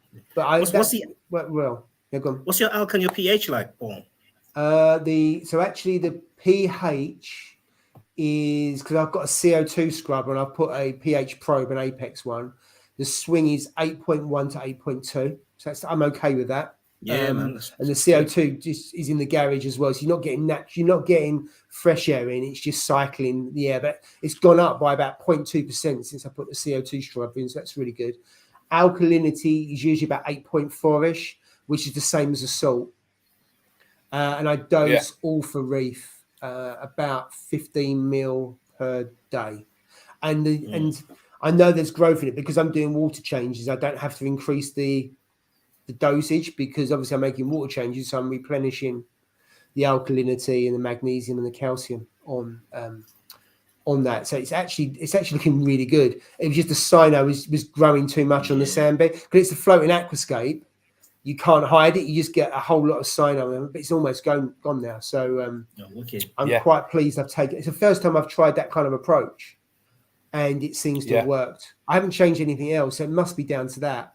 Or maybe it's just a coincidence. You don't know, do you?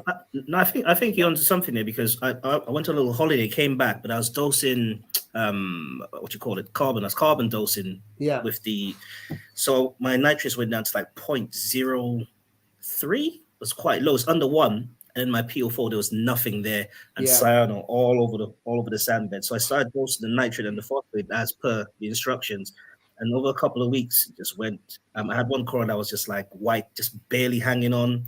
Polyps had to come back in. Starving it, yeah. So I think that the nitrate plus phosphate plus, I think people should definitely look into that if they're struggling for nutrients in the tanks. Well, you can control it because I was thinking, do I put reefroids in? Because I know it's high in phosphate, but I got no idea how much I'm putting in and what does it do to phosphate? Because what you don't want to do is the phosphate go bang straight up. So what I know with that, I think it's it's a milliliter per 100. I can't remember what it is. So I'm dosing about 3 or 4 meals. I'm doing it once a week. So I'm not doing it very often. And I know it's going up gradually and then it's coming down because the water changes. But the whole point is the balance of it. So I for that situation, I think it's working pretty well. I mean, it might come back with vengeance. You don't know. But usually, I mean, it's taken about 6 weeks to do it because I'm gradually doing it. So it take gradually to get back into the into balance. But I'm thinking this is a good way of doing it because there's loads of people say you do this, you do that, and I've always struggled whenever I've got cyno how you get rid of it. It's taken me a long time to get rid of it, and so I would definitely try it again. Yeah, it's nearly gone. See, I've only ever really had cyano, where like dead spots. So where there's not been a lot of flow, like not a lot of flow, That's touch wood. That's the only problem I've ever had is like where with cyano, with like I said, not enough flow, and it's just like dead spots there and stuff like that. But I mean, this is really the main this is like a thing with this algae is I've never really had algae in my tank, you know what I mean? And it's just since, like I said, that since the tank has gone, it just seems to appear. But this is the funny thing because I've switched off all of my mechanical filtration, so all of like say the skimmer is off. I don't run raw phos, I don't run carbon, none of that running. So basically all that's running in my sump, is my return pump, and the clarity. That's the only thing that's running, in my tank, because and the UV sterilizer. They're the only 3 things. The skimmer's been off a week and a half, not even been turned on, So to try and keep nutrients, in the tank, try and keep as much as I can.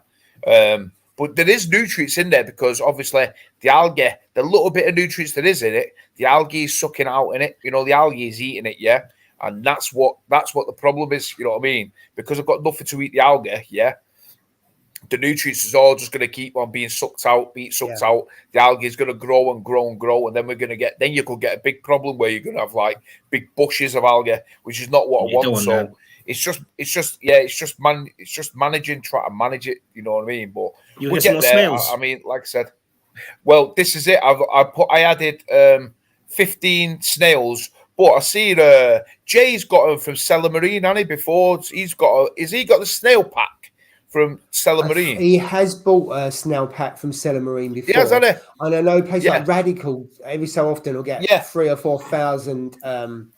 That's right. In, and then you can just buy them and they're fairly cheap. Well, I see a pack there. I think they were doing. I think it was like 45 quid. But I think you got about 40. I think you got about 50 different things or 45 different things. From them. So I thought, well, that's not bad.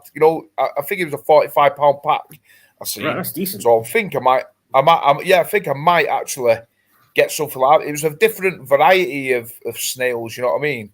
and then there was some hermit crab. Now I don't know about the crabs because some of them are a bit hit and miss, aren't they? Some are all right, and then some of them are like they tend to pick, don't they? So they get a bit aggressive. Some of them and take on the snails and try and kill them and take the snails and stuff. Like, I think Jay's had problems with that before, and he said all the snails stay on the glass and they don't go to the rock work because they'll get attacked by the crabs.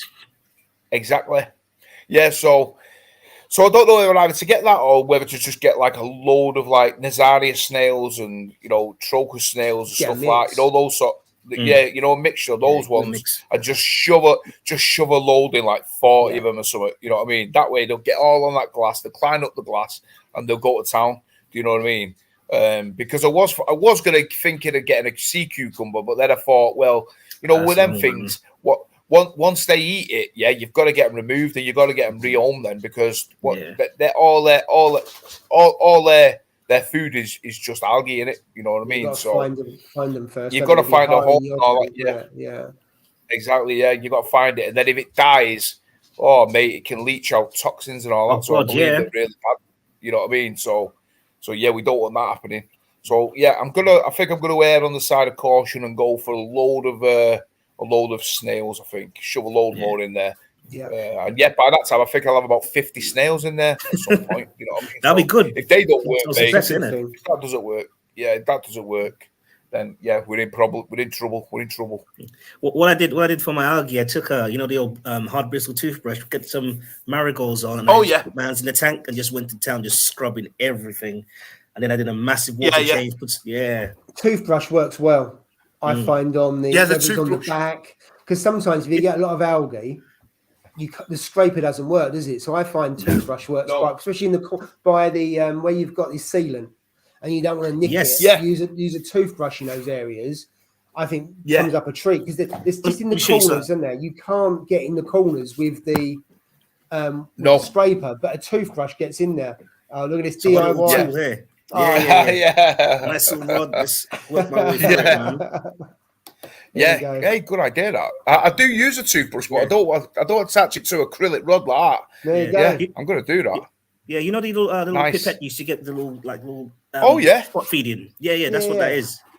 Oh, is that what that is? Right. Is that a cable tie? So cable ties. Perfect. You know what? I'm gonna do that. I will do that. Let me see. MB Reefing. My Tamili's a great fish, but I must have the laziest one. Never see it nipping rock. Oh, God. Does it eat algae, though? That's the main thing. That's what we want to know. As long as it eats algae, mate, that's all we need. Let's have a look. See if we can catch up. Since Nessie's closed, it's dire up here, up in Scotland. Found a good wee shop in Glasgow. So he's my go-to now. It's sad, like you said, the amount of shops that are shutting and closing down and all that. It's such a shame. Steve Webb, we was talking to Ross about that, weren't we? So we were talking about Ross about that because of Nessie's, and he was a great supporter of Nessie. He's looking for where can he buy fish, where can he buy corals. I know he's reached out to a few shops about sending stuff, and they haven't gone back to him. He's had real problems with messaging shops. That's right. They haven't come back to him. Like, you think, really? Exactly. Why would you not respond when you can sell some coral, some fish, and some other stuff? Exactly. He's got really frustrated with it. So go on. Yeah, he has. No, he has. No, you're right, mate. Definitely. So Steve said he's subscribed to Unirian, and he'll be asking your advice as he wants to change his 90-litre Nano over to an SPS dominant. He likes a challenge. Yeah, absolutely, mate. Reach over to him. On Instagram. Message him. Absolutely. Darren, I brought a bag of Steve. Oh, that was, Darren, you reached out, for the Coral Essentials food. Absolutely, mate, and you're getting on. It's going really good, I believe. So that's the main thing. As long as your corals are happy, and like you said, you know what, you'll 100% you'll see the corals colour up, mate. But I mean, I'll take a picture, especially of the yellow of my Pikachu, and I'll post it. I won't edit. I'll just put it. I'll just put a picture of it with the orange filter on. That's it. No editing, just as straight out of the camera, and you'll see how bright it is. You talk about filter. I can't remember. There was someone on Instagram the other day. They took a photo of their tank. It was blue, and they took it when it was white. and the tank looked far better with white light than it did with blue. Yeah. I can't remember who it was now, but it looked miles better with whiter light. And with blue light, I thought, because most of the tanks you see on Instagram are quite deep blue. So you never really see, is that really a fair reflection of the tank? Yeah, but you get the pop of the corals. That's what it is, isn't it? But on a camera, it's rubbish. Yeah, but when you go diving, and all that, and you look at the ocean, but I haven't been corals, diving. When I was in Mexico, we went diving, in Mexico, and the corals were like stunning. You had like proper, all SPS corals right on the surface, and it just looked. You knew what you was looking at. I knew what I was looking at. My missus didn't. She was like, "Oh yeah," and I was seeing things, and I was like, "Oh my god, this is," in my head what it is, But it just looked so plain, mate. It just looked so plain. It was just like plain. I was like, no, because you got the natural sunlight hitting it, but it just looked. But then I thought to myself in my head, I'd love to have my orange filter here, where I could just like put my orange filter on my camera because it would just look incredible, mate. Or a pair of those goggles, those glasses that you stick over, orange.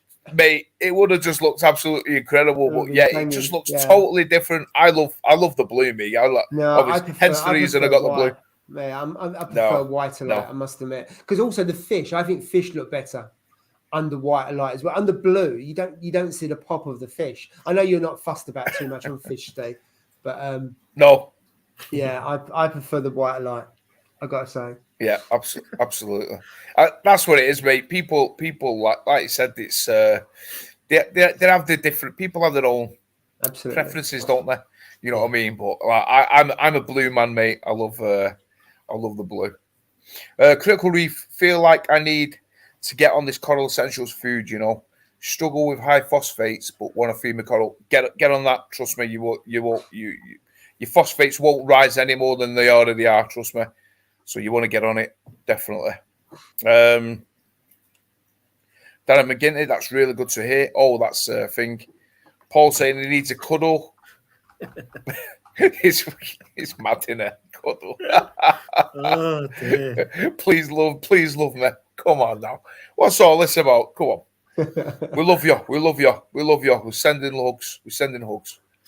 Let's have a look. John Wright. Steve Webb, John Wright, there was a guy near where I live, did exactly like you asked about Muggsy running shop. He said he was losing money every month just on his electricity bill, but he was rich. Wow. Exactly. Yeah, this hobby, it's an expensive hobby, isn't it, guys? That's what it is. Yep. It's not a hobby. Yep. It's not. I'm not going to class it as a hobby. I'm going to class it as a luxury from now on. It's a luxury, isn't it? That's what it is. It's not a hobby. It's a luxury and also a lifestyle. It's a luxury, mate. I think it's a lifestyle. For what you do, and actually you think about, if I'm going away, am I going to do this? And you spend a lot of time on your tank and stuff like that. So I think it's a lifestyle. But essentially, it's an expensive one. Essentially, you need a nanny for your tank when you go away. Yeah, you do. That was the first thing, honest to God, when I was going away, that was the first thing, not about like who's going to look after the house or anything. The first thing was who's going to look after me? Who's going to look after my tank? Yeah, absolutely. Like how the hell am I going to that? And that shouldn't come to your head, should it? Really, you should be looking forward to going on your holiday and having that break. Yeah, but the first thing is like, and then it's like, what happens if the electric trips? And I was like, oh man, this is a nightmare. Yeah, and I was like so stressed. I was lying in Turkey. Getting ready for my brother's wedding, and I'm like going on my phone to make sure my Wi-Fi's not tripped and all that, mate. And the electric's still on. Apex is working. My Apex is working. I shouldn't be thinking of this. You know what I mean? You sound like Jay when he goes away, because he spends that time in the pool looking on the camera to make sure. Yeah, but he's on a camera, mate. I'm not that bad. I'm not that bad, mate. No, I'm not looking at a camera at my tank. No, I'm not that bad. But I'm like, oh, please don't go off. Don't let the power trip off or anything like that. Yeah, but it is stressful, mate. It's very stressful, and especially like the cost of it. You know what I mean? Because I've said it before. Something happened to my tank, and I lost all my coral. I don't think I could start again. I don't think I could start again, mate. Financially, I couldn't start again. Anyway, it'd just be too much to replace. You know what I mean? Yeah. And that's the reason why I have all these redundancies on my tank. You know, like people like we've spoke about before in the past. Do you need this on your tank? Do you need that on your tank? Do you need an Apex on your tank? Do you need this? It's for peace of mind. That's all it is, mate. It's just, mate, it gets it is. It's just a peace of mind for you, and that's all it boils down to. I've got 4 videos. When I go on holiday, I've got 4 videos I sent to my tank sitter explaining everything step by step. So there's no way. I can't. Brilliant. I couldn't read your handwriting. Look, video. Follow the video. You'll be all right, Roger. You know what I mean? So when you go away, do you actually measure out all the food for what they do each day, or do you risk it and leave the tub for them to just do it themselves? I actually cut the food up. I said, for this day, take this amount. Like this amount, and I have little pots by each tank and say, this is how much you feed each day. Really? Yeah, the little dosing ones. You have the Red Sea. They're kind of small little pots. Yeah. And I just fill that with the pellets and the flake. Usually I go away, that's what they have. And they're all lined up by each tank and say, right, you give one of those each day, no more. So I need to amend my videos then. Because I imagine having a big tub and all of a sudden, they looked hungry and they're just kind of flowing in the flake. And you come back and it's all swimming because the whole nitrates have just gone boom. Because that's what happens to some people where they said, the sitter said the fish looked hungry. They always look hungry, didn't they? Yeah, they do. Yeah, absolutely. Absolutely. Lancashire Reef has just literally popped in. He's got a family barbecue going on, so he's long gone. Thanks for nipping in. Yeah, he's well gone. Yeah, it's 10 past. That was 10 past. What? Oh yeah, you'll be on your second burger there, mate. Now, yeah, you're well and truly gone out of there. Let's have a look. Steve Webb, John Wright, exactly. He ran it from his garage and spent over $40,000 on a display tank, and that was in 2001 in Kingswood, Bristol. Wow, that's what I mean. You can go crazy. This hobby can go crazy. Yeah. Even if you're rich, it could probably go crazy, couldn't it? You know what I mean? Crazier, isn't it? Look at the guy in America who spends, I don't know, million or whatever it is. I mean, he's got a million a year or something. He's what? I imagine he's a billionaire, so it's just peanuts to him. But when you look about, he pays one of his guys. I saw the advert when he first employed that lead biologist. It was the advert was $100,000 a year plus medical, blah blah blah, for just one of his members of staff. You think about how many people he employs. Yeah, it's 20 grand for a fish, 25 grand for a fish. Yeah, just like wow. Roofing goals, mate. Exactly. That's what it is. Yeah.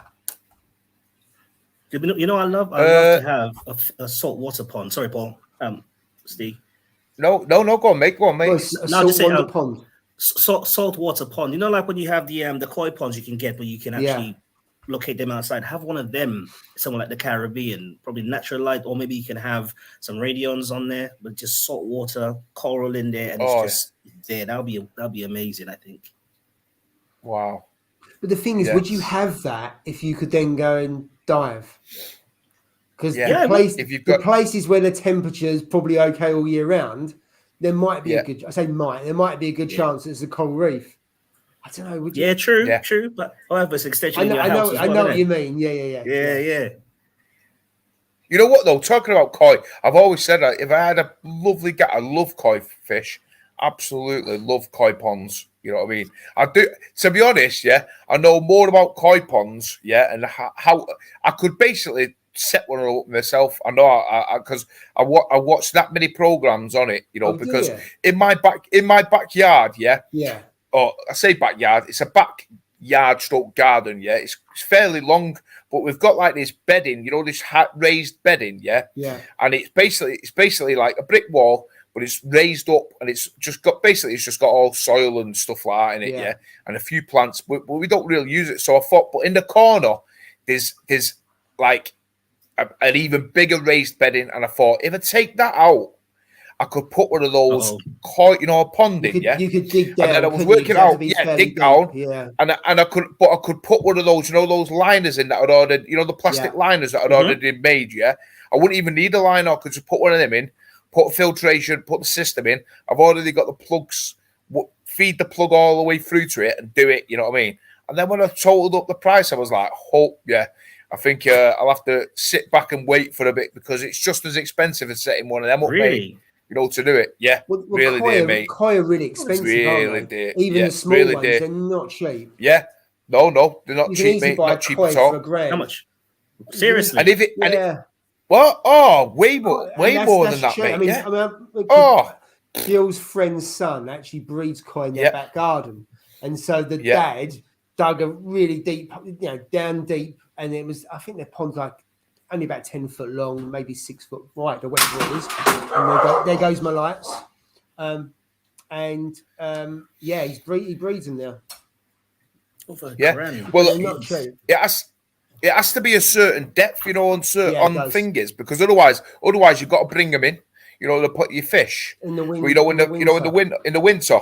Yeah. It's got to. I think it's going to be 8 foot. I think it's going to be 8 foot deep, you know, because what they do is they go into like a hibernation, so they go lower they go to the bottom of the pond, you see, and they hibernate there. Do you know what I mean? Other than that, you have to bring them in, or you have to put them in. You can actually house them in, you know, a distributor. They take them in for the winter, you know, for you if you want, and then you put them back in. But yeah, it was a lot, mate. It was a lot of money. Couldn't you have something like something to regulate the temperature during the winter? Yeah, I suppose you could have heaters. I suppose maybe heaters could work. You know what I mean? Money again, though, isn't it, for the electricity bill? Yeah. It's a lot. I know it's a lot of money, mate, to set one a hell of a lot. Even a small one, which I worked out it would probably be around about 10 foot. It would be. I would be able to fit about 10 to 12 foot long one in. Yeah. But it wouldn't be as deep as that. It would only be like 5.5, 6 foot deep. That was the only problem, you know, with it. So I was like, it's not going to be deep enough, this. And then it just comes back to you. But yeah, I would definitely have one of them, mate. No doubt if they had a big garden. But anyway, trust me, mate. Beautiful, beautiful. Some koi fish sell 5,000, 6,000 quid, mate. Crazy prices. Yeah, you think our hobby's there? Geez, get a koi on, and then if you've not got a net, then a heron comes down, swoops it, and swallows it, mate. That'll be my luck. You know what I mean? $5,000 is flying off. Yeah, absolutely. Yeah. You watch it in slow-mo as it goes. I live near near a park. Yeah, it's called Boggart Hole Clough. I don't know why it's called that, but it's called Boggart Hole Clough. But the amount of herons that are in that clough, I swear to God, have you ever seen a heron? They're absolutely ginormous. When they stood there, they're big birds, them herons, yeah, and they swallow. They eat. You can see them flying over, and you do see them flying over your house every so often. And what they're doing is they're looking for ponds, mate. Yeah, they're looking for koi ponds. That's what they're doing, mate. They're looking for fish. That's exactly what they're doing, mate. They're smart, they're clever as anything. Them fish. Yeah, that's why you got to put net your koi ponds, mate. You got to net. You see, quite a few people have a roof, don't they, or a kind of they have like a pergola in it, you know, that sort of stuff. Yeah, that over it. But you need a net. Yeah. Dean, aka Wood is Reef 1 OG is your mate. What? Yeah, let me see there. What does this mean, Paul? Now you have 4 OGs. Are you finally going to give Muggsy one? What does that mean? I think he's saying to Paul about he should give you an OG.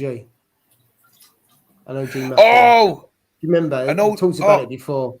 It's an OG, I was supposed to have met him for one of the fingers, but I think he's forgotten. Paul, what's he called? I was going to get a finger off him, one hour mushroom. An OG, yeah. Yeah, I was going to get him one. Yeah. Yeah, we'll have to. Well, I still want one of them, actually, so you can get me one of them. Let me have a look at that. David Turner, Mogsy. What's your bright torch and where can I get one? What? Is it the Holy Grail you're talking about? Oh, the Holy Grail. The Holy Grail is the bright one at the front, isn't it? It's kind of yeah. Where can you get one? You know what, mate? This everybody's got them now. To be honest, yeah. So you can pick up. They are still fairly expensive, but they're nowhere near as expensive as they was. They were selling for stupid prices, weren't they? Not long ago, but I think you can still see the Holy Grail. I did. Yeah, flagged. Yeah, sold straight away, mate. The moment I posted it, like in fact, I think I've got about 5 people who still want one. You know what I mean? I've not even got one. I've not even got any. I'm not flagging any now for a while, but yeah, it's. But yeah, mate, you can pick one from most stores, or just go online and just have a look. Finger on Instagram. Think he was selling a load of them. One of what's he called? Oh, what's his name? On Instagram, not the Coral King. I can't remember his name now. I haven't seen any. Yeah, I can't remember his name. David Turner, what I'll do is I'll have a look, and then next week I'll find out who it was, because I see it. He post. He had like loads of them. He had Holy Grails. He had the what's it called? The 24 karat ones. He had them ones. And then he also had some Indonesian ones as well. He had them all. He had about 12 of them all lined up. So I'll find out who it was. I'm sure I'll have him saved up on my phone, and I'll let you know. But yeah, he was selling a load of them. But yeah, you'll pick them up, mate. Paul making that one bait last, aren't you? It's gone. It's gone. Oh, hey, he's proper going for it, Paul. Now, yes, hey, rightly deserved, mate. Rightly deserved. Rightly deserved. Right, NG Reefer. I think we spoke about this, have we? Anyone had any issues with Salifert test? Did I try an ICP the other day? The calcium came back at 372. Salifert reads 450. Magnesium came back up 1309. And Salifert read 1409. Now they're what you call out of whack, aren't they? Didn't somebody mention that the Salifert test kits were out of whack? It was I think someone did it. It was the alkalinity, and I think it was out by was the alkalinity? Wasn't it? It was measuring at 7, and the actual was 6. It was something similar to that, but I hadn't heard. That's right. I haven't seen anything else online, and I hadn't seen it about other tests. It's not to say other tests are not like that, but I've only kind of heard it on here. I think was it John? I can't remember who said it. Was it John? It could be John. It could have been John. I thought it might have been John who's mentioned something like that. But I can't maybe mention it. It was 3 or 4 weeks ago, wasn't it? Yeah. Hey, Chris is back. Chris has had his burger and he's ran back, mate. Couldn't miss the live stream. He's here. He's here. Appreciate it, Chris. Absolutely. Mugs is a queer. How do you become a millionaire? Start off as a billionaire. Yeah, absolutely. Especially in this one. You're right, John. Yeah, absolutely, mate.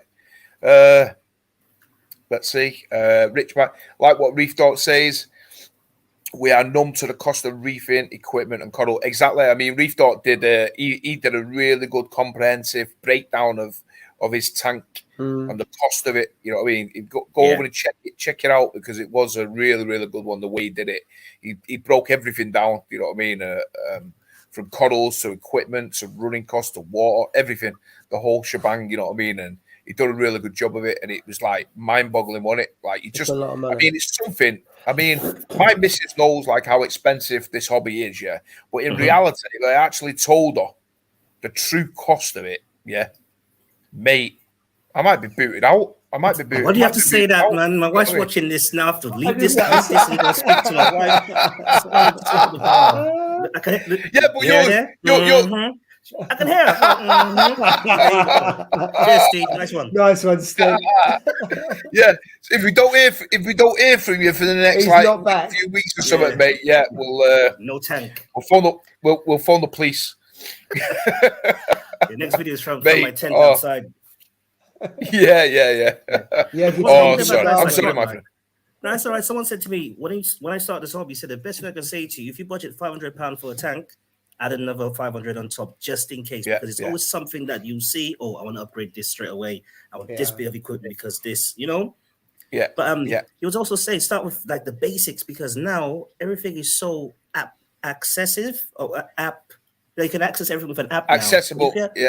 That's it. Yeah. So he said if you just start with a normal skimmer, you know, you don't need a reactor, because you don't need that at that point. Simple light, and then build from there.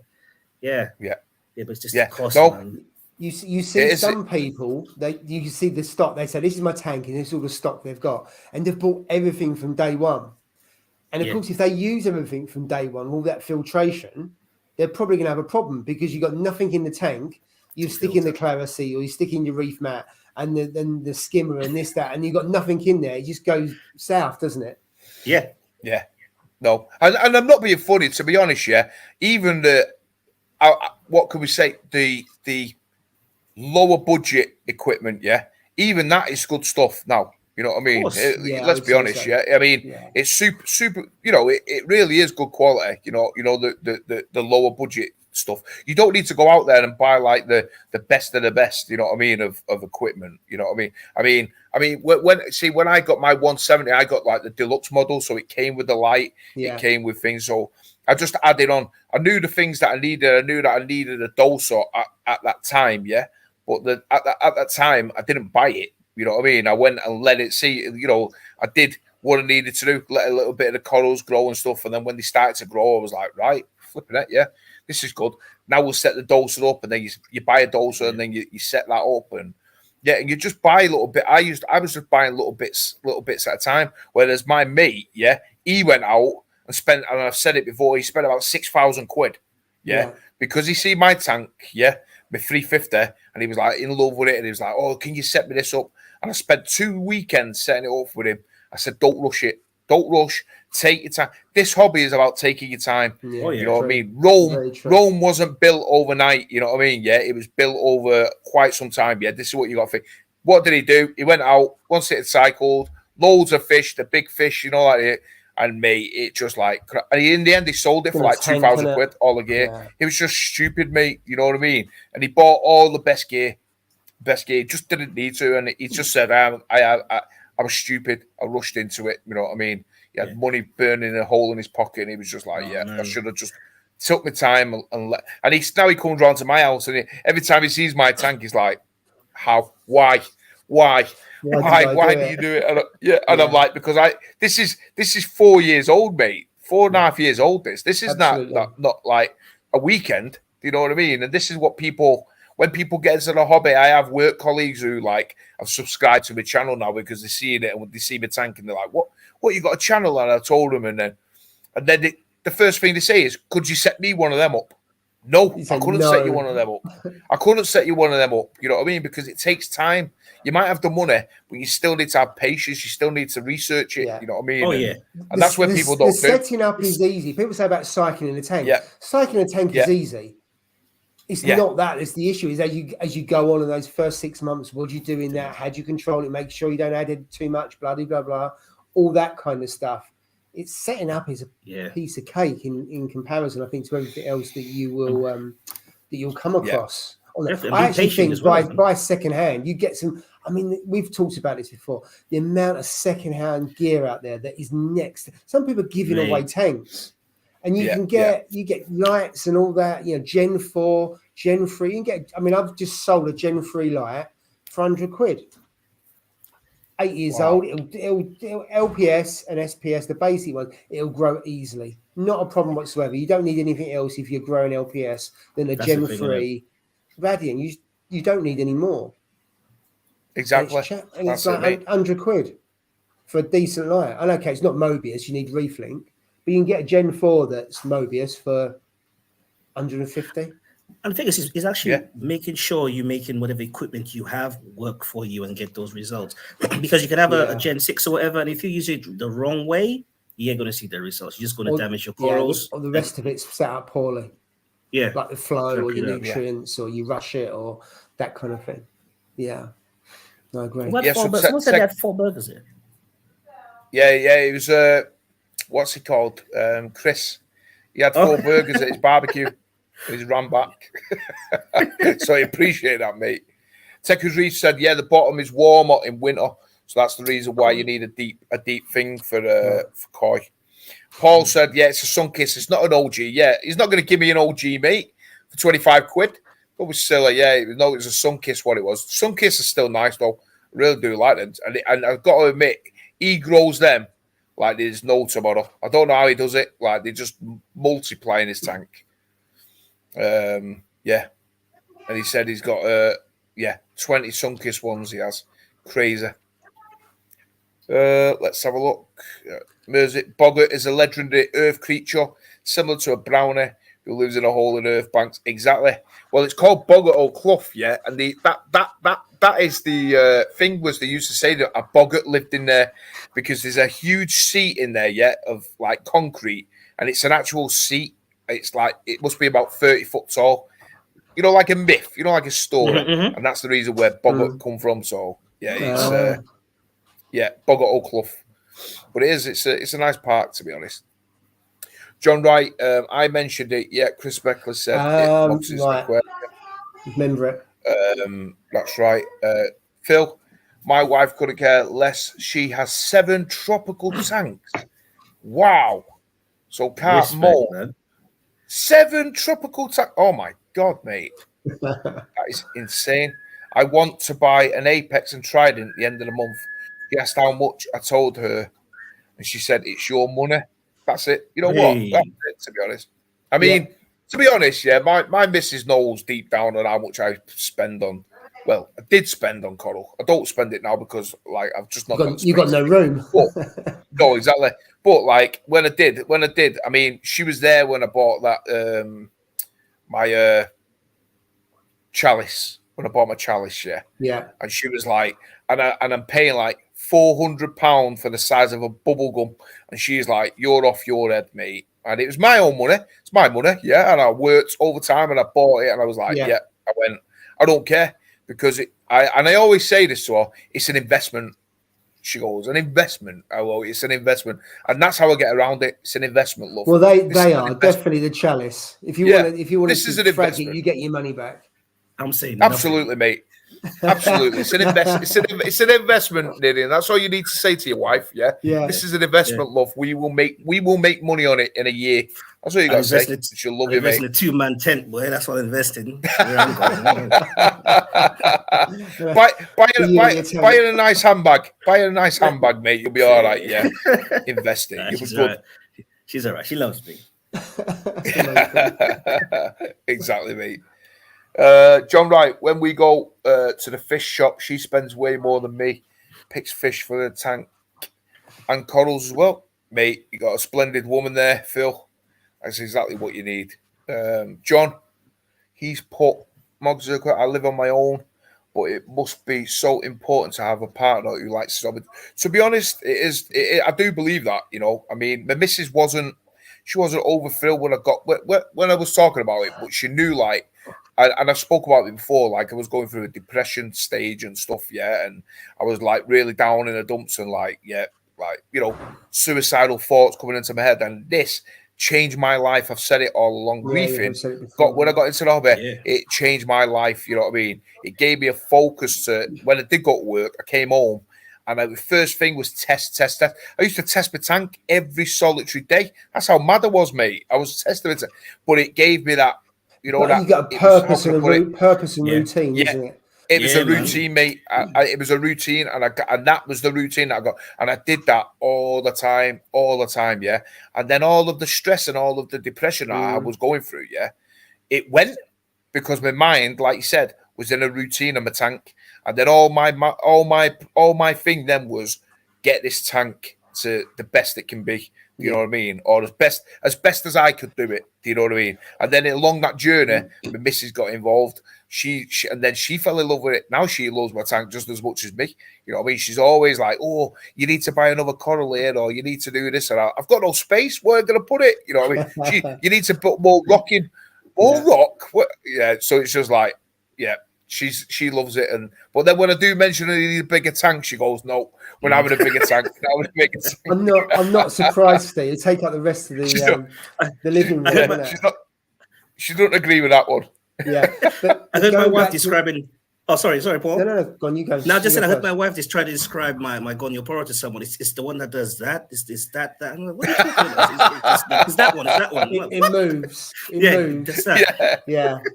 But what I was going to say was when I did the last Love to Reef, and this one is the same as last one, as much as we're raising money for the charity mine. There was a number of people that came up to me, and it was just a coincidence because we'd had a conversation. You know, what's happened? I said, what charity? And Jay mentioned about the charity mine. So I just stumbled it. And people said about the number of people that has helped their well-being by having a tank. And it's really helped them relax and be less anxious. And I couldn't believe it. And a number of people came up to me, what you're saying there, Steve, it's made a massive difference to them and their life, to purpose and routine and focus and take them away from other stuff. And I never really seen that before. And people don't really talk about it yet. People were openly coming up to me, shaking me hand and having a conversation about it. And I was really taken back by the number of people when we met before in September about it. I remember you'd said that before as well. And it's just brilliant. It's massive, mate. It is, mate. I mean, because like when you go, I mean, it's horrible. I would never wish it on anybody, but like, and I never knew I had it. That's the weird thing. You know what I mean? Yeah, you don't know you got it. And you just go into a deep depression where you just don't want to be here. It's horrible, mate. And I wish like I never ever go like that ever again. But like I said, with this hobby, mate, it was just something to give me that focus. You know what I mean? And when I bought it, and ever since that day, 5 years ago now it is, 5 years ago when I had my 170, I've never looked back, mate. Never looked back. It's just like forward, and it's fantastic, mate. It is. It's a really good hobby to be into, albeit it is expensive and it takes all your money out from you. But you know what? I'd rather have the expense of it and enjoy it. You know what I mean? That's because that's we're on this earth for one time, mate, and that's it. That's the way I look at it. Enjoy it. You know what I mean?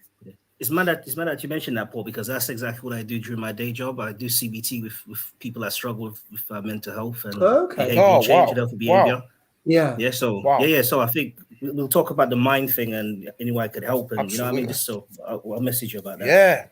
Yeah. Oh, that'd be great. Yeah, absolutely. It's just and people like, it's really weird or simple dentists and things like that quite often have fish tanks in their rooms to take patients off of the mine, and they can just watch it and relax and stuff like that. So there's definitely something in it about how it soothes. Although I sit there, and when you've got a problem with your tank, the last thing that is relaxing. Isn't that to regulate that? Yeah, you're anxious. You're nice, and all of a sudden, oh my God, something's just happened. Yeah. And all of a sudden, bang, your anxiety goes through the roof. And I'm thinking, yes, exactly. That's not really relaxing, is it? Exactly. I know what you mean. Yeah. That's it. Cottage, he said his missus spends more time looking for coral more than he does. If we go to an LFS, she encouraged me to buy coral. You know what? My missus has done that, to be honest. Yeah. You know where she goes? You know where she goes? She'll say, "Oh, we'll just go for a look. We'll go for a look." They're the famous last words they are, aren't they? Yeah. We'll go for a look. Okay, then no problem. Yeah, we'll go for a look. And then you come out like, say, 100, 200 pound lighter, don't you? Your wallet's like 200 pound lighter. You're like, I thought we was only going for a look. You know what I mean? And it's never her wallet. It's always going to be my wallet, isn't it? You know what I mean? So yeah. It is. That's why I tend to stay away from those shops now. I don't really go in them unless I absolutely need to, mate. You know what I mean? Because you do find that special piece that you do want. You know what I mean? So it's. It's like taking a kid in a candy shop. Yeah, kid in a candy shop, mate. She hates SPS. We went round this guy's house and buying some coal, and he had an SPS dominated tank. I come out thinking that it was lovely, and Jill said, "That's rubbish." What do you mean it's rubbish? There's no movement. There's no movement at all. I get where she's coming from, because if you've got a lot of movement in a tank, it brings it to life. Well, they're just sticks. I go, no, but it's a fantastic tank. No, it's absolute rubbish. So it's kind of it's kind of different people, different things, isn't it? Yeah, absolutely. See, my missus said exactly the same thing. There's no movement to them. It's just they're just sticks. Like they don't move, and I'm like, because, and I had to explain to her what they are, and the difference between them, She was like, no, but now as they've like flourished and they've grown bigger and they took the different colours and the different shapes, Now she likes them. She does she appreciates it a lot more now. You know what I mean? So